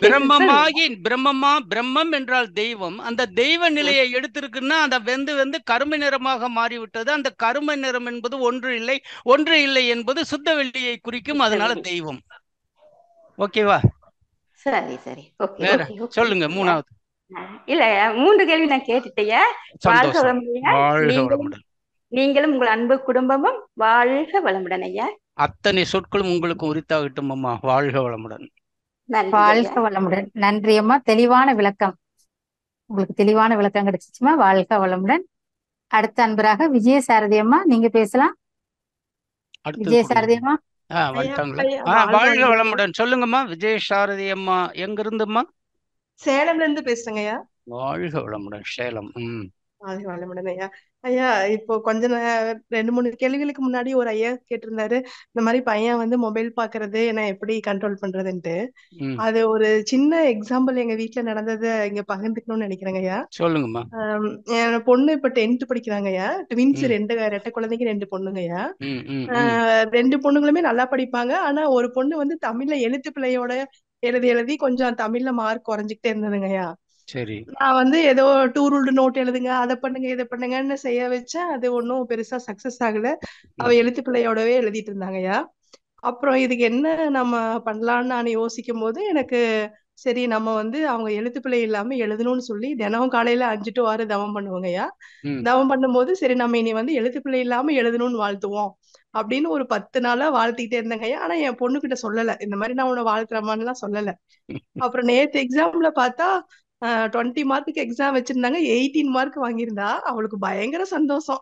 அம்மா நான் தமிழ்லயும் நல்ல மார்க் எடுத்துட்டேன்னு வந்தப்போ எனக்கு என்ன நடந்துச்சுன்னே தெரியலம்மா, இப்பெல்லாம் எனக்கு எழுத்து பிள்ளையே வர்றதில்ல அப்படின்னு சொல்லி சொன்னா. எனக்கு அப்படியே ஐயா மகரிஷி சொன்ன ஒரு வார்த்தை, ஒருவர் எண்ணம் எண்ணினால் அது பிரபஞ்சம் முழுவதும் பரவி எண்ணிருந்த மக்களின் மூளைகளில் பதிவாவதுடன் பிரபஞ்ச உயிரில் நிரந்தர பதிவாகிறது. இவ்வாறு ஒருவர் எண்ணும் எண்ணத்தால் உடல், மூளை, தன்னுயிர், பிற உயிர் பதிவுகளில் திரும்ப திரும்ப பதிவாகும் பொழுது பிரபஞ்ச இயக்கத்தால் மேலும் பதிவாகி எண்ணம் எங்க தோன்றியதோ அங்கு அதிக அழுத்தமாகி அந்த எண்ணம் ஒரு நாளில் நிஜமாகிவிடும். புரியுதா? மகரிஷனுடைய வைர வரிகள், மகரிஷனுடைய வைர வரிகள். அனுபவிச்சப்ப நான் கிடைச்ச ஆனந்தத்துக்கு அளவே இல்லைங்க. எதோ ட்ரை பண்ணி பார்த்தோம், எதுலயுமே அவளை எழுத்து பிழை சரி பண்ணிக்க முடியல. அப்புறம் நான் தவம் பண்ண ஆரம்பிச்சதுன்னா, அம்மா நீங்க என்ன ஏதாவது பண்றீங்களாம்மா, என்ன பண்றீங்கன்னு தெரியல, நான் இப்ப எழுத்து பிழை இல்லாம எழுத ஆரம்பிச்சிட்டேன் அப்படின்னு சொன்னாங்கய்யா. அப்புறம் இன்னொரு பொண்ணு வந்துங்கய்யா நல்லா படிப்பா. ஆனா பதட்டத்துல சில கொஸ்டின்ஸ் ராங்கா வாழ்க தெரிஞ்ச வாழ்க கொஸ்டின்ஸ் வளமுடன் அம்மா. நேரம் அந்த நேரம் பொண்ணும் அதே கருதி மாதிரி நல்லா 2 பேரும் நல்லா சந்தோஷம். படிக்கிறாங்க சீக்கிரம் ஐயா. சீக்கிரம் ரொம்ப முடிங்க. சந்தோஷம். வாழ்க வளமுடன், வாழ்க அதான். வளமுடன். வாழ்க அருமை வளமுடன் அருமை ஐயா. அருமை. அதாவது நீங்க பேசுனது வந்து எல்லாத்துக்கும் ஒரு ஒரு எடுத்துக்காட்டாக அதுக்காக தான் இருக்குது சொன்னாங்க ஐயா. என்பது ஏன்னா ரொம்ப நம்ம சந்தோஷம், ரொம்ப வாழ்க்கையில நடக்காத விஷயம் எதுவும் இல்ல அப்படின்னு எல்லாரும் ரொம்ப தெரிஞ்சுக்கணுங்கிறதுக்காக தான் சந்தோஷம், இந்த ரொம்ப எடுத்துக்காட்டு சந்தோஷம். சொல்லணும்னு நினைச்சேங்க ஐயா. வாழ்க வளமுடன், வாழ்க வாழ்க வளமுடன் ஐயா. வாழ்க வளமுடன்மா. மிக்க நன்றிம்மா, நன்றி. நன்றிம்மா. வாழ்க வளமுடன்மா. அடுத்த அன்பராக வார்டு, உங்க பேரு ஊர் சொல்லிட்டு பேசலாமா? அடுத்த அன்பராக மிஸ்ஸஸ் சிவகாமி, நீங்க பேசலாமா? உங்களுக்கு அட்மிட் கொடுத்தாச்சு. ஐயா வாழ்க வளமுடன் ஐயா. வாழ்க வளமுடன்மா. சிவகாமி எங்க இருந்து ஐயா பேசுறீங்கம்மா? ஐயா நான் மதுரையில இருந்து பேசுறேங்கய்யா. வாழ்த்துக்கள் வாழ்த்துக்கள். சொல்லுங்கம்மா. ரொம்ப பக்கம். வாழ்த்துங்க ஐயா. சொல்லுங்க. ஐயா எனக்கு 2 சந்தேகங்கய்யா. ஒண்ணு வந்து உடம்பு வந்து ரொம்ப ஹீட் ஆகுதுங்கய்யா. நான் வந்து காலையில வந்து நம்ம ஆலியா ஜூம்ல வந்து 9 மணி தவம் பண்ணுவேங்கய்யா. அப்புறம் வந்து ஒரு 8 மணி போல பஞ்சபூத நான் பண்ணுவேன். அப்புறம் சாயந்தரம் வேலையை முடிச்சுட்டு வந்ததுக்கு அப்புறம் துரியாதி தவம் பண்ணுவேன். நைட்டு வந்து சாந்தி தவம் பண்ணுவேங்கய்யா. சப்பா வாழ்க வளம். தவமாவே மாறிட்டீங்க ஏமா. அப்புறம் உடல் தவக்கணல் வராம என்னமா செய்யும் நீங்க? சூடாயிருங்க. ஏதாவது சாப்பிடும் போது வயிறு ஒரு நாளைக்கு ஒரு தவம் பண்ணுங்க. அதுலயே ஆக்னியும் துரியமும் இருக்கட்டும். மற்றபடி சிறப்பு தவங்களை பத்தி பிரச்சனை இல்லை. இப்படி தவங்கள் பண்ணீங்கன்னா நீங்க வந்து டெய்லி படுக்கும்போது கண்டிப்பாக சாந்தி தவம் பண்ணணும். டெய்லி பண்ணுங்க, சரியா போயிடும். வேற ஒண்ணும் இல்லை. சாந்தி தவம் ஒன்றுதான் உங்களுக்கு மருந்து. சரிங்க. இப்ப நம்ம சாந்திதம் வந்து 1/2 hour பண்ணணுமா? நம்ம இது மாதிரி டெய்லியுமே 1/2 hour பண்ணணுமா? எந்த தவம் 1/2 hour இல்ல, 15 நிமிஷம் 20 நிமிஷம் பண்ணாலும் மனம் ஒன்றி இருந்தால் போதும். நீங்க 1 மணி நேரமா உட்காந்து என்னையோ நினைச்சுக்கிட்டு டயத்தை பார்த்துட்டு 1 மணி நேரம் பண்ணிட்டோம் நல்லா தவம் அப்படிங்கிற கூடாது. அதாவது இந்த சடங்குகள் இருக்கு பாத்தீங்களா, தவத்துக்கு முன்னாடி தவத்துக்கு பின்னாடி. அதெல்லாம் வந்து அதுல லயத்து இருந்து தவத்துல லயறதுதான் ரொம்ப லயம் கொள்றதுதான் ரொம்ப முக்கியம். சில பேர் கடகடகடன்னு சொல்லிட்டு தவத்தையும் கடகடன்னு முடிச்சிருவாங்க. ஒவ்வொரு இடத்துலயும் நின்று நிதானமா சொல்லிட்டு தவம்ங்கும் போது அந்த தவத்திலையும் உள்ளுணர்வா உணரணும், அதனுடைய பொருள் உணரணும். நீங்க தவ நுணுக்கங்கள் பாருங்க. நான் பாத்தீங்க. அதுல நீங்க வந்து ஒரு தடவை சொல்லுவீங்க துரியாதவம் சுத்தவெளி அவ்வளவு உணர முடியாதப்ப நீங்க சொன்னீங்க தண்டுவடை சுத்தி நாடு சுத்தி வந்து நல்லா பண்ணிட்டு செஞ்சீங்கன்னா தவம் நல்லா உங்களுக்கு கிடைக்கும் சொன்னீங்க. நான் அதுக்கப்புறம் ஃபாலோ பண்ண நல்லா எனக்கு கிடைச்சுங்கய்யா. சந்தோஷம் சந்தோஷம். வாழ்க வளமுடன், வாழ்க வளமுடன். எனக்கு முன்னாடி பேசுற ஒரு அம்மா காயக்கல்பம் பண்ணும்போது நம்ம மூலபந்தம் வந்து இறுக்கி பிடிக்கிறோமா இல்லையான்னு தெரியலன்னு சொல்லிட்டு அவங்க சொன்னாங்க அந்த வயிறை தான் பிடிக்கிற மாதிரி இருக்குன்னு சொல்லிட்டு எனக்குமே அந்த உணர்வு தாங்க இருக்கு. நான் வயிறு தான் தப்பு. வயிறு பிடிக்கிற மாதிரி இருந்தா அது வந்து காயகல்பம் கிடையாது, அது வயிறு கல்பம். வயிறு கல்லா இருக்கும். அப்ப நம்ம அது மூலபந்தத்தை வந்து சுருக்கி பிடிக்கிறது இன்னும் உணர்ந்து பண்ணணுங்க. நம்ம ஒண்ணு அப்படி அஸ்வின் முத்திரை 1 அப்படிங்கும் போது நீங்க மூலத்தை சுருக்கும் போது நினைக்கணும், உள்ளுணர்வு நினைக்கணும், சரி ரைட் சுருங்கிருச்சு. 2 விடும் போது அது விட்டுருச்சு அப்படின்னு நினைச்சு பண்ணணும். அதுதான் முக்கியம். நீங்க வயிற்ற மட்டும் ஏத்தி இறக்கி பண்ணிட்டுன்னு அது மூலாதாரமும் உங்களுக்கு கிடையாது, சத்தும் வராது, வயிற்றுல வயிறு நரம்பு வலிக்கும், அவ்வளவுதான். வாழ்க வளமுடன், வாழ்க வளமுடன். நன்றிங்க, ரொம்ப சிறப்புங்க ஐயா. நன்றி ஐயா. அம்மா வாழ்க வளமுடன் ஐயா. வாழ்க வளமுடன் ஐயா. வாழ்க வளமுடன்மா, மிக்க நன்றி. அடுத்த நண்பராக ஐஓ, உங்க பேர் சொல்லிட்டு பேசலாமா? வாழ்க வளமுடன். உங்களுக்கு அட்மிட் கொடுத்தாச்சு ஐயா, நிறைவு பண்ணிக்கலாங்களா ஐயா? இன்னொருத்தர் ஐஓ அவரும் இல்லையா? ஐயோ அவரும் வார்டுன்னு ஒருத்தர் கொடுத்திருக்காரு, அவரும் பேச மாட்டேங்கிறாரு. ரைட் நீங்க இது பண்ணிக்கலாமா? பண்ணிக்கலாம். ஓகேயா, வாழ்க வளமுடன். உங்களுடைய நேம் இது எனக்கு தெரியும். ஏன்னா இன்னைக்கு பாஸ்கர் ஐயா தான் தொகுப்பாளர். நான் ராஜேஸ்வரி குமாரியா, ராஜேஸ்வரி குமார். வாழ்க வளமுடன், வாழ்க வளமுடன். பாஸ்கர் ஐயா தான் இன்னைக்கு அவங்களுக்கு ஏதோ வெளியில வேலை இருக்குன்னு என்ன பண்ண சொன்னாங்க. ராஜேஸ்வரி குமார் தாம்பரமா? ஆமாங்கய்யா. Right, okay. வாழ்க வளமுடன், வாழ்க வளமுடன். அன்பர்கள் கேட்ட கேள்விக்கும் நல்ல தெளிவான பதில். அந்த சுத்தவெளிக்கு கொடுத்த பதில் ரொம்ப அருமையா. ஒரு அம்மா ராகு கேதுக்கு கேட்டாங்களே ஒரு பதில், ரொம்ப அருமையா சொன்னீங்க. சந்தோஷம். வாழ்க வளமுடன்யா. அது நிறைய பேத்துக்கு அந்த வார்த்தை புரியல. பிரம்மமாகி நிக்கின்ற நிலைன்னு அவங்களுக்கு. ஆமாங்கய்யா, அது நிறைய பேருக்கு இன்னும் கன்ஃபியூஸா தான் இருக்கு. ஆமா, அதாவது அதே மாதிரி வந்து அந்த இதுலயே ஒரு வார்த்தை வரும் நம்ம இறைநிலை தவத்துல கூட, ஆமாங்க ஐயா. அதெல்லாம் சில நிறைய தவணர்கள் இன்னும் நிறைய கொடுக்க இருக்கம்மா. நீங்க தான் நிறைய கொடுத்துக்கிட்டே இருக்கீங்களே, அள்ளி அள்ளி கொட்டுறீங்களே. நெருக்குகின்ற உரசல் நிலை வழியில் எழுப்புகின்ற நேரலி நிலைகள் காந்தமாம். இன்னொரு மறைபொருளா? இல்ல இல்ல மறைபொருளா? முன்னாடி சொல்லுங்க அந்த கவிய. இறைவெளியே தன்னிருக்க சூழ்ந்தெழுத்து மாற்றல் இதன் திணிவு மடிப்பு விழ சுழலும் நிறைவெளியில் ஒண்ணு போடுவாரு, நிறைவெளின்னு ஒண்ணு போடுவாரு, ஒண்ணு நிலைவெளியில்னு ஒண்ணு போடுவாரு, 2 போடுவாங்க. ஆமா. அப்ப அந்த நிலவெளியையும் நிறைவெளிக்கும் அது வெளிச்சம் கொடுப்போம். ஆமா, அது மாதிரி நிறைய இருக்கு. இந்த மாதிரி வாழ்க வளமுடன். வாழ்க வளமுடன். முடிச்சுக்கோங்கம்மா. நம் கடமை அறவாழ்வின் நாட்டத்தே சிறக்கட்டும்.